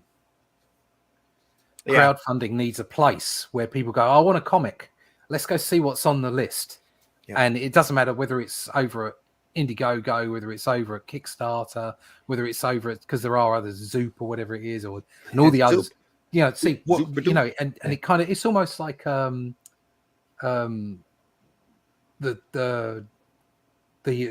price websites, the comparison website, comparethemarket.com. It's almost like that, except it would be like comparethecomics.com, and you just go over and see what's available, and it could say, right, you could go and get this stuff from Amazon, or you could go and get this stuff from Kickstarter, and you can go and then people could see, and it would just be like a big library of stuff that people can go and check out. But the trouble is, it's the model, isn't it? You need somebody who's got a bucket load of money who loves comics, basically. Well, we're still in the infancy stage of crowdfunding. Still, no matter what everybody wants to say, and crowdfunding's become passe or any of this. It's just like anytime anybody kicks out a superhero movie, that fair doesn't quite run up to expectations. That's the end of superhero films right there. It's not the way that works. Somebody will come up with that platform eventually, or at least a wide enough one that'll be recognizable by a lot of people. I think so. If Kickstarter or Indiegogo don't kick out their own separate brand, there's too many people out there now who are following Eric July's example and trying to do it individually for them not to start doing a wider base crowdfunding platform. I think you're going to see it. I know Luke Stone is working on doing that, where he's inviting other people in to crowdfund off of his page, that kind of thing. I wouldn't be surprised at all if Eric July eventually does that, depending upon how he's got plans to expand his universe out. But it's so fascinating right now, if been in comics for any length of time, to see these things happening, because 5 years ago, 10 years ago, you'd have never thought somebody could walk in, do a site, make $3 million. And obviously PayPal didn't think that either. So even today, there's the downside of doing it yourself. Well, it's what you call happy problems. And they had a red flag jump up because of so much money so fast. So they're causing a glitch in the system that they won't be causing for much longer, until now that the lawyers are getting involved, and they'll go through and point fingers and say, hey, you want to lose some money, or you want to make some money? It's one or the other. Come on, whatever you want to do. So that's what it comes down to, isn't it? It's exactly what it is. Yeah. But I mean, it would be nice, back to the DC stuff. It would be nice to see, like, for instance, Zaslev. Is it Zaslev? Zaslav. Zaslav. Yeah. Excuse me, Mr. Zaslav. I wrote it down for the show last Yeah. night. David Zaslav. So yeah. Thank you very much. So if you are watching, sir, but you know, if you're watching, David, call me. It would be nice to see him maybe take a different route. I mean, is there talk of? I thought I heard a rumor about maybe who's the guy that does Spawn? Todd McFarlane. Yeah. Todd McFarlane. I mean, could you imagine him taking over at DC? There were a lot of rumors flying yesterday. Yeah, because he's done a Spawn and Batman so. out recently, and all that, and Spawn did really well. I was listening to an interview with Mark Millar, and he's doing a comic at the moment for $1.99 a comic. So he's saying, I might lose money, but I'm going to see what happens, see if we can make more. And Spawn came out quite cheaply as well. I think that was $2.99 or something. So, it would be nice to see some. It would be nice to see some fresh ideas, not necessarily new blood. You just need fresh ideas. Now, somebody like McFarlane has got such a great business mind on him that he could maybe do something. he could. Yep. I don't think price point's the problem. I think visibility is the problem. That they need to get out and get distributed out into. They need to talk to somebody a wider than base. Comic fans is what it is. Exactly, but that's always been. Hasn't that always been the case? It's been that way for the last 40 years. Yeah, it's been that way for quite some time. That's why ISOM has cleared 3.2 million. Supermarkets. 3.3 million. That's why ISOM has pulled down as much as they have, because he's not necessarily appealing into the comic market. He's telling everybody. No, well, everybody whose ears he can get a hold of, and because he's got a conservative platform, he's getting conservative ears. But he's got his own platform that he's built over such a period of time, because he does all kinds of stuff, doesn't he? He does like rap music and DJing, and he does all kinds of bits. So he's built himself a big crowd, a big audience, and he's building an industry, selling to the audience. So, yes, he is. There you go. Well, it's the same thing when Boom did that Berserker with Keanu Reeves attached to it. You tie it into Keanu's audience, which is like the whole freaking world. Yeah. And they did. Look at isn't how much there a they Kickstarter? Isn't there a Kickstarter around at the moment with? Sorry about names, everybody. I'm just so bad. Wesley Snipes. Wesley Snipes. Yeah. I love Wesley Snipes. Yep. I've got a big man crush on Wesley Snipes. He's like obviously with the martial arts as well. I love watching him. It just makes me giggle every time he comes on the telly. He's great. He's great, and he's been involved in a comic, hasn't he? So and that comic property is ready made for him to exactly take out in merchandise. So it does make you wonder if there's another stream there where celebrities get involved, where celebrities were sort of being taken on to write books, but people realized that actually they weren't writers, they were celebrities, and the books weren't very good. That there's this opportunity to present yourself as like an action hero or something, the actor that you are, and say, right, let's do a comic book, and I'm the likeness in it, I get a percentage, let's go. There's opportunities there. You're seeing the spotlight widen as more and more the comic medium is getting back out there into more of the mainstream and being looked at and recognized. Jamie Lee Curtis is a graphic novel, at least one out, and the reason she did it was because she found her kids reading graphic novels and said, I can do that too. And it's basic superhero type story. But it's not crowdfunded. So she was on.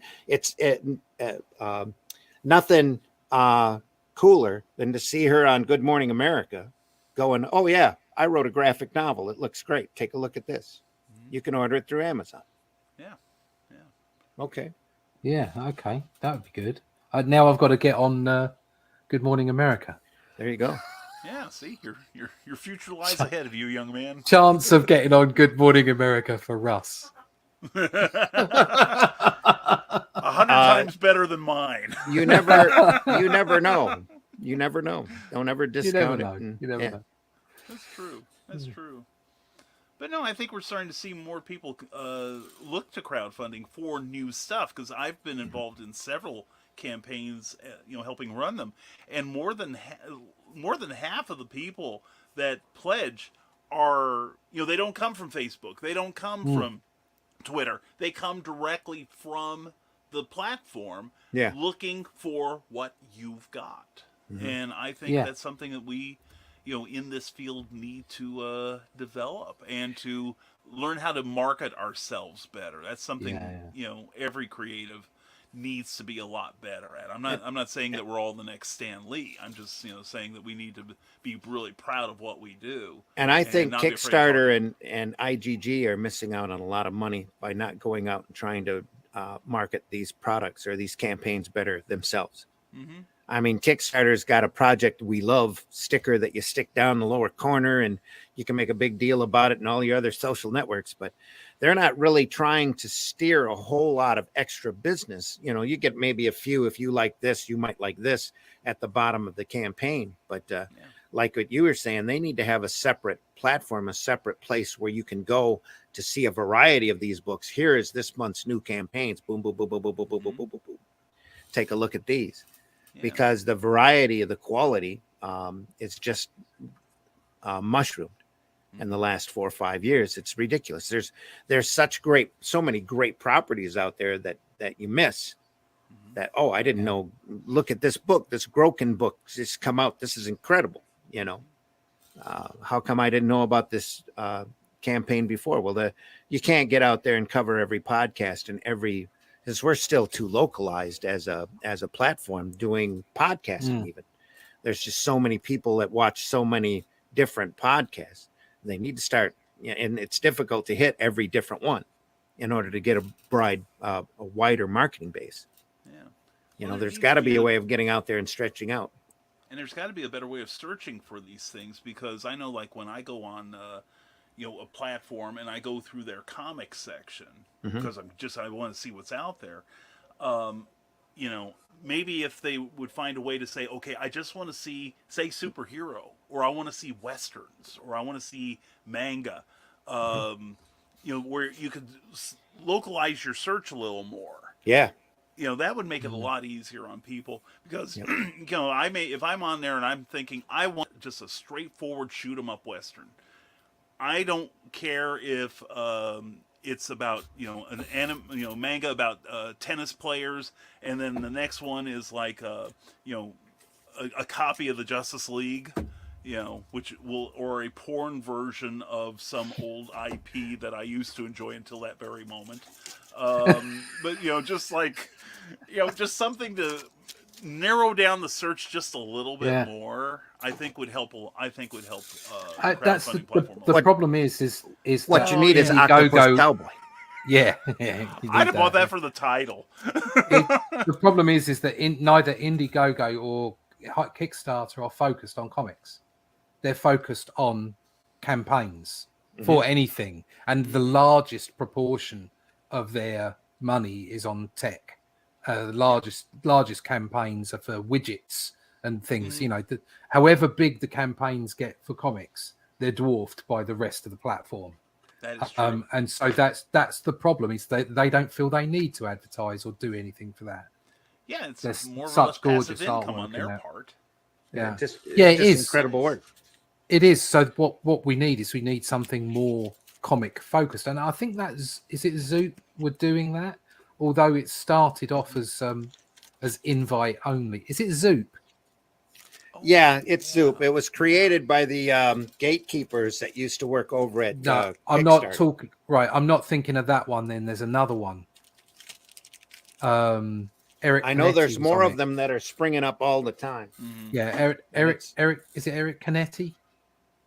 There was one that and they'd gone out and invited certain people to come onto it because they wanted a good start, but the idea was that it was going to open up to everyone eventually.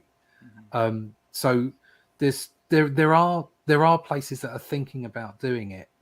They're just taking their time, and of course now you're going to have trouble with venture capital because we're in a recession.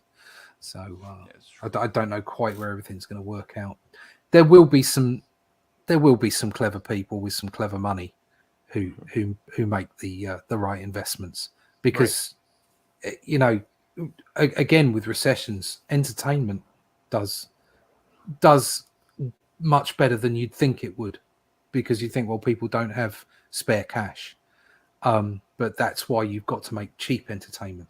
And Cheap, that's good when quality comics entertainment. thrive. Is during bad Comics economic thrive. times, comics have Yeah. always Exactly. thrived. Yeah. Yeah. As an art form, as it just has to be accessible enough Yeah. to get enough people rolled in. Yeah. I found that out when I was doing my newspaper. It took a while, took a year, just to constantly coming out and chunk, putting it out Yeah. there, and eventually, instead of getting back 1,000, I'm getting back 500. Then I'm getting back 400, and then I'm getting back only like 100 copies an issue. Yeah. Out of the 10,000 that I'm printing, just in my little county. Yeah. Then you have and that's people pretty calling cool. you and harassing you if you're a day late, wondering where the book is or where's the paper. What a I have problem. people harassing But, me. yeah, anyway. again, a happy problem. Yeah. Yeah. Pick up the phone. Hello, where's the paper? Where's my paper? That's what it is. That's what I got. I says, who is this? It's- Don't worry about me. Where's the paper? It's free. Shut up. Yeah. Yeah, really. It's like it's coming. It's going to be, I did that. That's why I started my Facebook page until I foolishly took out an ad. And then I had like 3,000 people that I was constantly reaching with every post until I took out an ad. And then I was hitting 300 and getting bombarded with emails from Facebook going, you can expand your reach if you want to pay us. Yep. I made that mistake once. Yeah. And now they watch how many times you repost stuff, I guess. Now you hit a certain amount and they'll shadow ban the entire network and just Really? keep you from being seen. Yeah. It's What's crazy. the point? Why do they? You're supposed to pay them for exposure. Yeah. Yeah, I'm probably getting, for my broadcasting, when I list my broadcasts on there, I'm probably getting 5 to 10% of my previous audience. Yeah. And it's not just Good because Lord. people are getting out of the house now. It's because Facebook is suppressing any sort of reach I have. Yep. On purpose. So YouTube's Deliberate, doing yeah. the same thing. That's why a lot of these longtime streamers are cutting down into smaller videos in order to give them more exposure, give them more play with the algorithm a little bit. Yeah.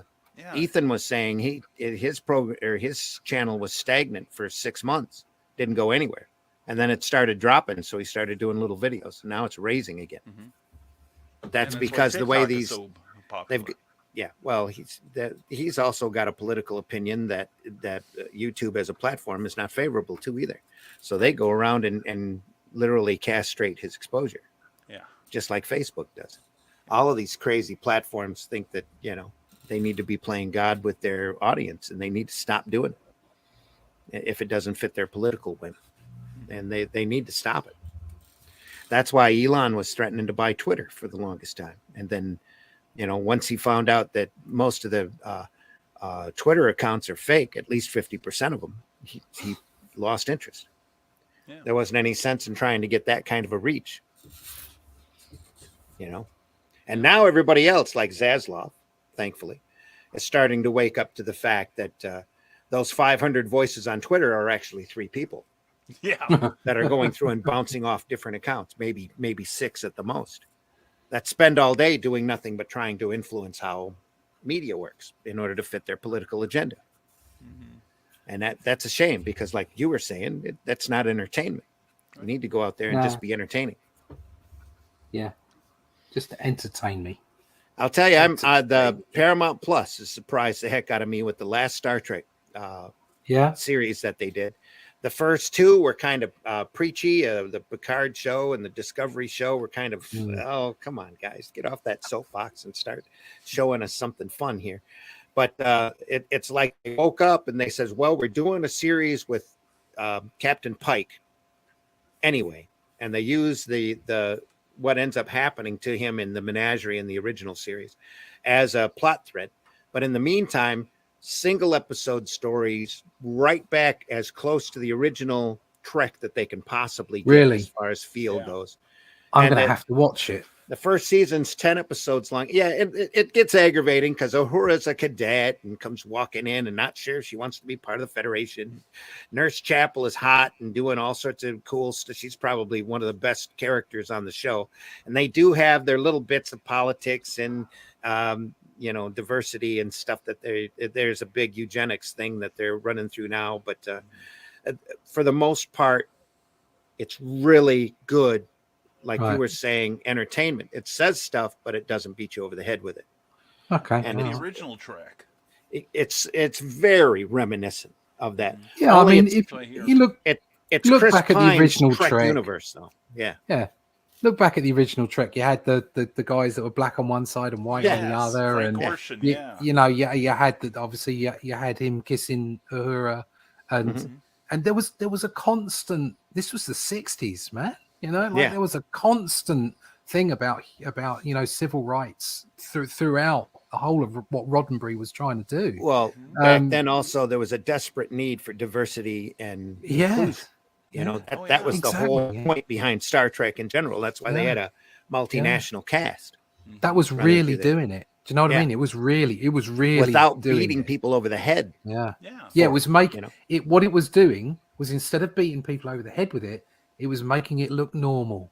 Exactly. And I'm not saying it isn't normal. Right on. But it wasn't normal prior to that time in the Western world, or as it were, in the white Western world. Okay, but it was just like diversity. Well, we don't need to speak about diversity because it's right there, laid out in front of you. Yeah. Look at all these different faces. It works. Yeah. Look at all these different faces, and look at the way that they all interact with each other, and they trust each other. They're not just military-esque. They're a family. They trust each other. They trust each other with their lives, and they respect each other. And this and one of them's an alien. Do you know what I mean? It was like the extreme of diversity. One of them's actually an alien and doesn't understand us particularly well, and we don't understand him, but they get along. And Jim and Spock became the fastest of friends. And that it just, all that stuff, it taught me stuff. That was a moral code. I watched that as a tiny child, and I got a moral code out of it. I read comics where stuff like that was in there. Again, you were totally entertained. It was lighthearted, but Stan would put stuff in there, okay? And there was loads of stuff about civil rights in comics that I was reading as a kid. And that was the whole point for the new X-Men when they first started up. Is Xavier quickly wheeled around and picked up people from different countries that had special powers. It all came through, and not just that, it was sexualities as well. It all came through, and none of it was beating you over the head with it. It was just, there it is. These are people.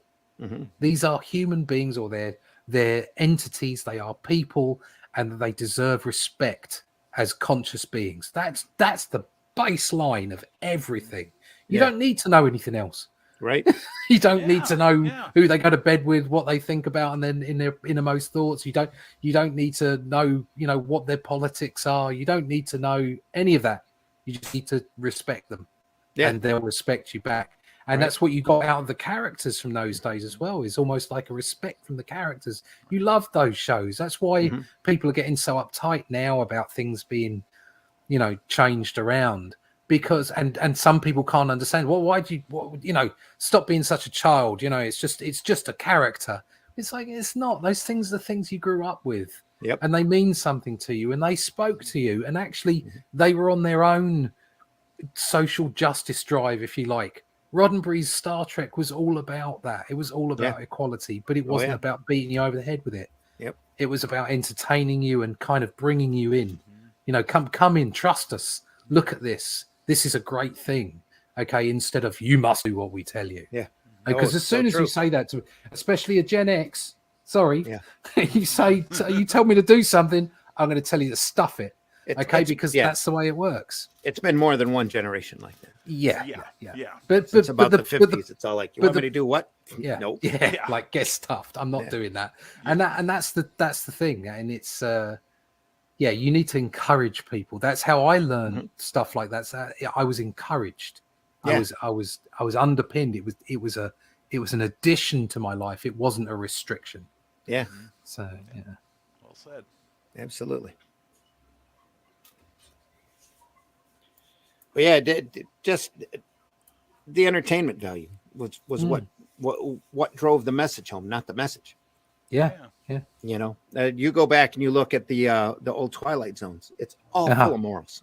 Every episode is pretty much a morality tale. But it didn't beat you over the head with it. They were just great stories that are still evergreen to this day.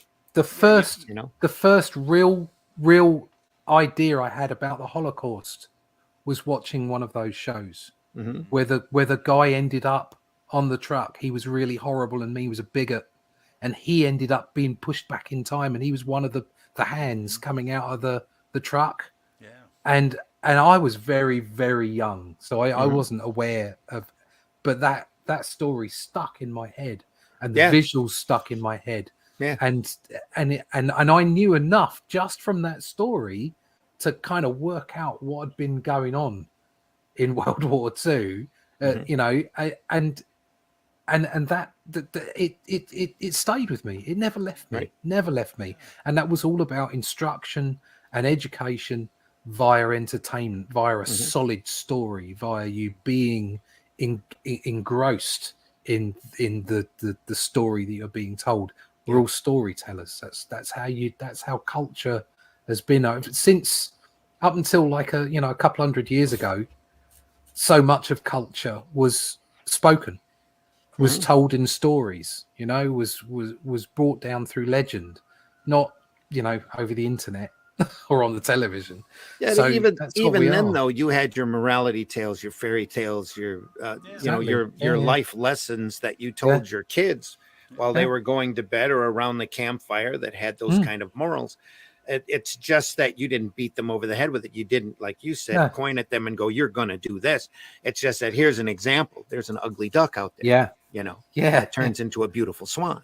Right. Quack. Well, we're told as creators to show, not tell. Exactly. And a lot of the best stories do just that. Like Russ said, Star Trek showed all these people from different cultures, even different galaxies, working together like it's no big deal.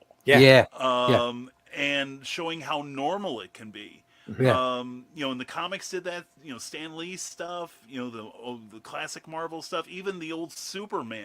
Where they would Superman was an alien and everybody's like, "Hi Superman, how you doing?"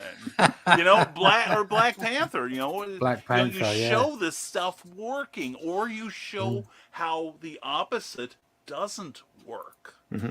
Instead of like having like was said, the last 2 minutes of the cartoon, "Hey kids, what's our lesson for today?" Well, let me beat you over the head with it. Exactly. There's ways of doing it. Yep. Part of the charm of those old Marvels, Oh my God. That's why he made the crowd diverse on purpose.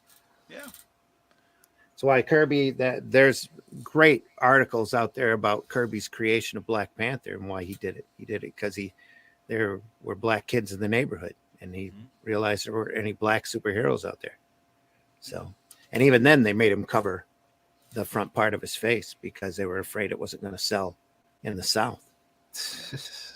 So that's why if you see the Avengers, once Black Panther joins the Avengers, his cowl has an open part on his face. That's the way the costume was originally drawn. And then once they started, it is much cooler. Once they started drawing it like that, what happened is all the kids wrote back, says, "Hey, what are you doing? That's not Black Panther. That's some guy in a cowl. Black Panther's got this whole. He looks like a panther, dude. Come on." So they ended up taking that back off. Or putting it's a very cool cool costume. I'm a big fan of spandex. I like the way things used to be, but I do appreciate why in the movies they have to do the things they do.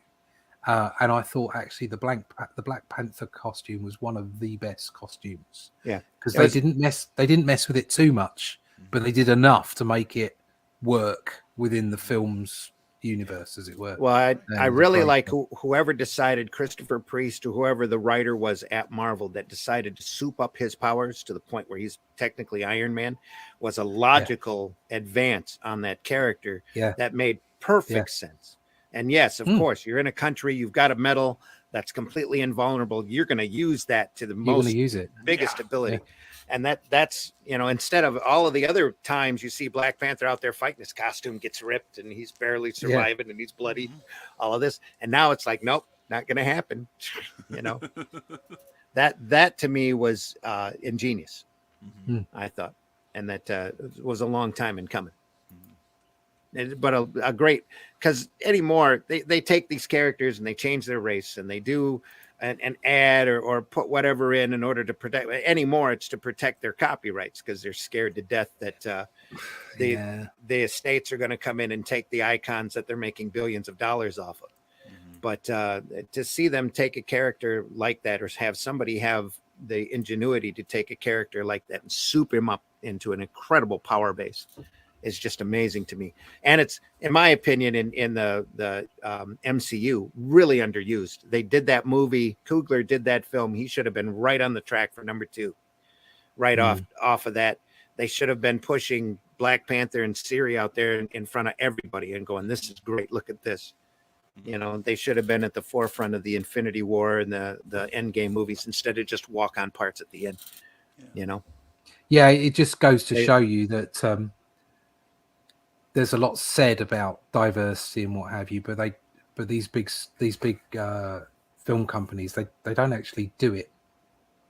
They don't do it in the way that it should be done, as in the way that Roddenberry did it. Just like they were great. They were great written characters too. When I watched Black Panther, that was it. Shuri and T'Challa were incredibly done.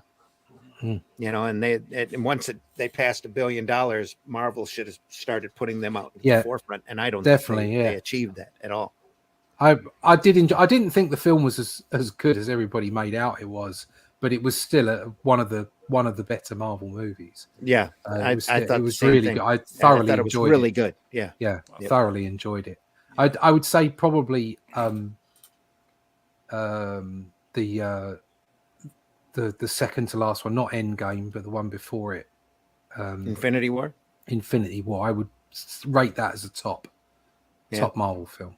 Yeah, I think that just because it had Civil Thanos War. And Civil War was really good, incredibly good. I still, if I catch that, or if it's on, and you know, it doesn't matter where in the film it is. Like where are you at? You know, is the elevator scene coming up? Is Fury's scene coming up where he's in the streets and all that? I'll sit and watch it. Yeah. Oh, yeah. So I mean, just seeing Spider-Man turn up, it's like you're in a kid was going. And he had Captain America's shield and everything. That was pretty cool. I mean, just in general, I mean, the Marvel movies, I think people get far too uptight about Marvel. There's no doubt to me that the MCU is not the 616 universe. The 616 universe is Marvel up until 1990 or something. It's like it's spandex. It's it's crazy 60s. Fantastic Four, young Spider-Man, and all the rest of it. And that's, I love that stuff. But there was no way on earth that was ever going to translate into a film. They had to do certain things, and so I mean, I don't get too uptight about canon. So there are some things that you just think, no, that's broken. You can't do that. Okay. That just makes no sense, and it means that I can't watch the film or read the book or whatever. But a lot of stuff I don't get too uptight about, and certainly a lot of the things they did through the MCU, I didn't. It was a version. I've said this before. It was like Nolan's Batman. Yeah, that wasn't Batman. Right. That was Nolan's version of Batman, and as such was brilliant. Absolutely loved it. But it wasn't the Batman I read in comics. It was nowhere near Batman in any way, shape, or form. It was just the costume and the names, but it still conveyed the essence and it did the job, and I thoroughly enjoyed it. And I think MCU up until just after Endgame did the same thing. It wasn't 616, it wasn't the Marvel universe that I knew and loved as a kid or that I read through comics, but it had the essence of it. It had the essence of those characters. And it had the right drive, and it was good fun to watch, and you could think, this is really good. But it's still no substitute for a good comic. Right. Oh, so that's true. The bottom line. But with the MCU though, they're gonna have to go a long, long way to be compared to Endgame. Everything they do from that point on, and I think they know it too. That's why they decided to dig really deep into their more unknown properties to bring those out to the forward, because and granted, again, they're worried about their copyright protection. That's why you're getting Ironheart and you're having She-Hulk come in. And all of this. Some of it is lightning in a bottle as well. You don't get another Robert Downey Jr. No, just like that. That's very true. Right. You're never going to get somebody like Cumberbatch to play a Doctor Strange as good again. Robert Downey Jr. was the linchpin of the whole MCU for 10 years.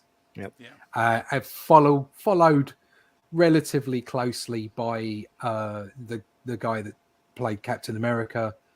Not so much Thor, but even Nick Fury, even Samuel L. Jackson, even though he was only really a bit part in so many of them, he was a bit of a glue to the whole thing. And now you've got rid of all that. It's really difficult to move on because you've got to rebuild a character. Remember when Robert Downey Jr. first turned up as Iron Man, which was not effectively an MCU film at the time, okay, because this was right before Disney bought them. Yes, way before actually. Yeah, they didn't buy him until between Iron Man 2 and 3. Yeah. The fact that they linked up the Hulk with General, what's his name, Thunderbolt at the Ross. end. Yeah, Thunderbolt Ross at the end, seeing Tony Stark, and then Tony Stark got visited by Nick Fury. Yes, and there was that excitement. It was like they're going to make an Avengers film, aren't they? They're going to bloody do it. Yeah. They're going to make an Avengers film, and then it moved on, and it was like they're going to do the Infinity Gauntlet, aren't they? That's what Thanos is there for. That's what they're going to do. And you had this building excitement not only on the story side, but from the characters and from the actors' perspective, because of people like Downey Jr. And so that's, for me, that's pretty much lightning in a bottle. Yeah. It's going to be very, very difficult to reproduce that. Yep. And actually, the only people that have got a chance of doing that is Warner Brothers and Zaslav, because he's got the opportunity to completely reboot. Well, I think at the end of Phase 6, you're going to see a major switch thrown. I don't think I don't think you're going to see any more, to be honest. I think it's going to have run its course. Personally, I think it's run its course at Endgame. Yeah, they should have stopped for 5 years. Yeah, how do you top that? Done something else. That's it. That was my point. Yeah, earlier. Yeah. There's no way you're going to be able to do that because you had everybody. Everybody running through that show. So I mean, right? Some of the reviews I've seen of the Thor film what people are saying is that it's like the actual core of the film's fine. It's the constant gags, constant jokes. There are scenes in there that you think, this breathes some life into this scene, and no, there's another joke, and it's like just because Ragnarok worked, okay, but it's another one of these things where just make another one of those. It's like, no, you can't make another one of those because that's unique. Well, I think that's a problem with superhero sequels in general. If you go through and you look at the 2s and the 3s after that, they become more of a caricature of the previous film. Exactly. I think Nolan's Batman is a real obvious example of that. The first one still holds up really well. The second one holds up pretty well. The third one is just a bad caricature. Yeah. Just like with Schumacher's that run there with the original Keaton. Yeah. Look at Captain America. The first film, they got away with Captain America because the first film was absolutely completely different to the second film. Yeah.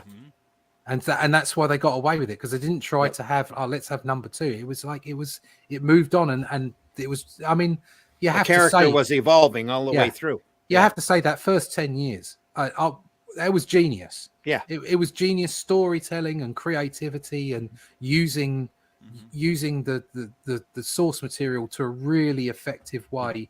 It was brilliant stuff, but I just don't think they can.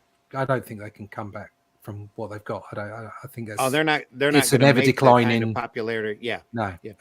Originally.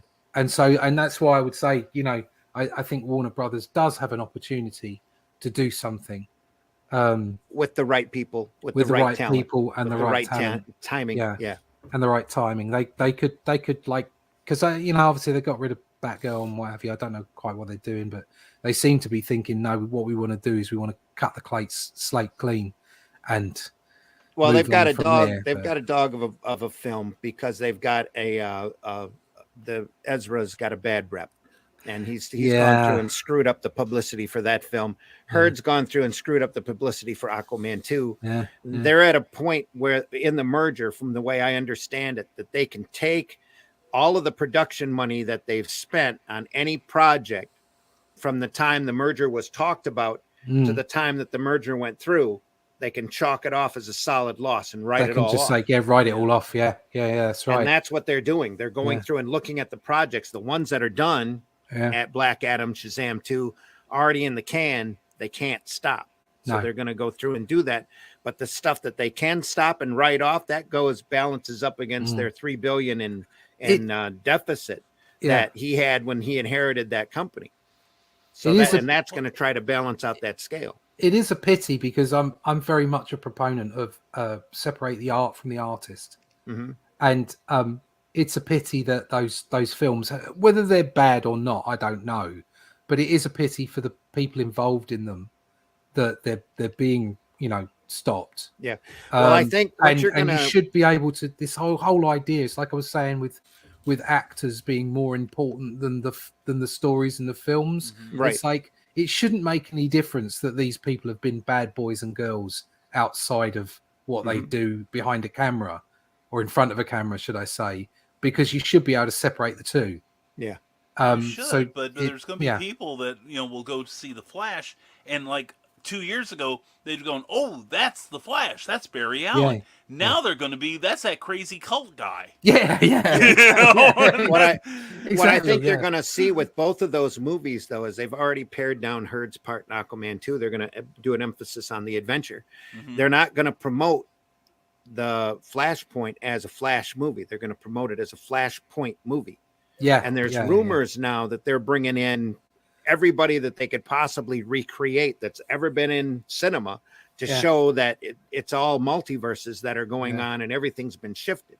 Yeah. And then stop the new Joker movie either. You see, the Joker movie made money. Yeah, you could use that Flashpoint as a jumping off point, which is what they were kind of going to do anyway. Yeah, but they were. But they were able to stop all of those productions. Thank goodness the Wonder Twins movie didn't make it. I don't need. Damn it! I wanted that one. Wonder Twins. I don't really know the Wonder Twins. Oh, they're off the greatest comic characters ever, Russ. That's all you need to know. They're off of the Super Friends cartoon here in the are they? In the States. Right. Okay. I Jan and Jade water. Yeah. I watched a few Super They Friends, fist bump and turn into different things. Yeah. Oh, great. right. Okay. Yeah. All right. Okay. I can see they have a that's monkey, going. so that's cool. I like with monkeys. A prehensile tail. Does it have pox? No. Not that it depends on of. how good the script is. Yeah, that's true. Very true. Russ, tell folks how they can find you. You can find me at russleach.com. There you go. Everything's there. All my links to I do have a channel on YouTube, Comic Book Black Belt. You can get a link to go there and subscribe there. There is some good videos on there, but I haven't been on there for a little while, so please you've been busy. Please be kind. But you can also find out about my book, Only Death Can Save Us. Again, a little bit late, but it'll be worth the wait, and I'm on it right now. And also, there's links and artwork on there for the stuff I do for other publishers like Marvel, DC, and BBC. There you go. Oh, Cartoon Network. There you go. Cartoon Network. Brian, tell folks how they can find you. RisingTide.pub. It connects to my free monthly newsletter. Also, all my broadcasting on YouTube. I'm mostly on Facebook. I have a Twitter account, but you wouldn't know it for my lack of activity. And right now, we're gearing up to do a brand new novel called The Terrors, based on the Black Terror from the 1940s, but with a few twists. And that should be coming out later this summer. And thank you guys for having me. It's been a treat. Thanks both for coming on, especially since we're pre-recorded and kind of spur of the moment. So you've been watching the Sunday Funnies for the 7th of August, 2022. I've been your host, Randy Zimmerman. You can find me on Facebook. You can reach me at thezimcast@gmail.com anytime. Always looking for feedback, always looking for problems to solve. You can stay anonymous if you'd like. Always looking for comics to review, of which we're starting to get some in. So it'll be great. So look for future Zimcasts on there. I'll be back on Wednesday at 8 p.m. Our new time is 8 p.m. Eastern Standard Time for the Zimcast, where we'll talk about the industry a little bit more seriously and not quite as lighthearted as we try to on this show. Then we'll be back next Sunday at 9 a.m. for the next edition of Sunday Funnies, where we try to put the fun back in funny books. So, and that's on the Ragin 2 network. So go over there and check it out. If you haven't subscribed to the Raging 2 network, please go over there and subscribe. Hit that bell for notification. Even if you're watching us on Facebook or wherever you're watching us from, go to that YouTube channel. Go to Ragin 2, Ragin, and the number 2. Hit the subscribe button and hit that bell for notification. We are looking to grow our subscribers organically. We're not going through and buying fake views from fake bots, and in the hopes that we can become monetized. And that all depends upon you by going out there and hitting that subscribe button. Tell your friends if you've enjoyed this program, have them come in and watch us as well. Hit that like button whatever platform you're at. Even the dislike if you have to, because it all goes to help the algorithm, and it shows that we're actually getting physical eyes, real eyes on what we love to do. And we love doing these shows. We love bringing them to you. So please go out there and subscribe to the YouTube channel. Can't happen fast enough. We're longing for the days for super chats. So please go out there and do that, and to do it organically. So other than that, we wish you very well. We hope you have the best rest of your weekend. If you're in the middle Michigan area, swing by that really cool Comic-Con over at the Dort Financial Event Center. Used to be the IMA Sports Arena, used to be the Perani Center. We'll be there for a great show. Scott Rosemo will be there. We'll actually be there, as opposed to maybe being here on this show. And Mark Bloodworth will be there. Bill Morrison, who draws The Simpsons, is also scheduled to be there, as well as a number of voice talents and a number of wrestlers that'll be there. 80s wrestler guys that even I know are going to be there. So see you then. See you soon. Take care, everybody. And thanks for listening. That's for Tanya. We'll be back for your chats next Sunday. So I hope you've behaved yourselves in the chat this week. So if not, we'll let you know. All right, everybody, take care. We'll see you soon as he scrolls down to try to find the proper. We're going to go out the way we normally come in with our intro. And here it is. Here we go. Take care, everyone. See you next time.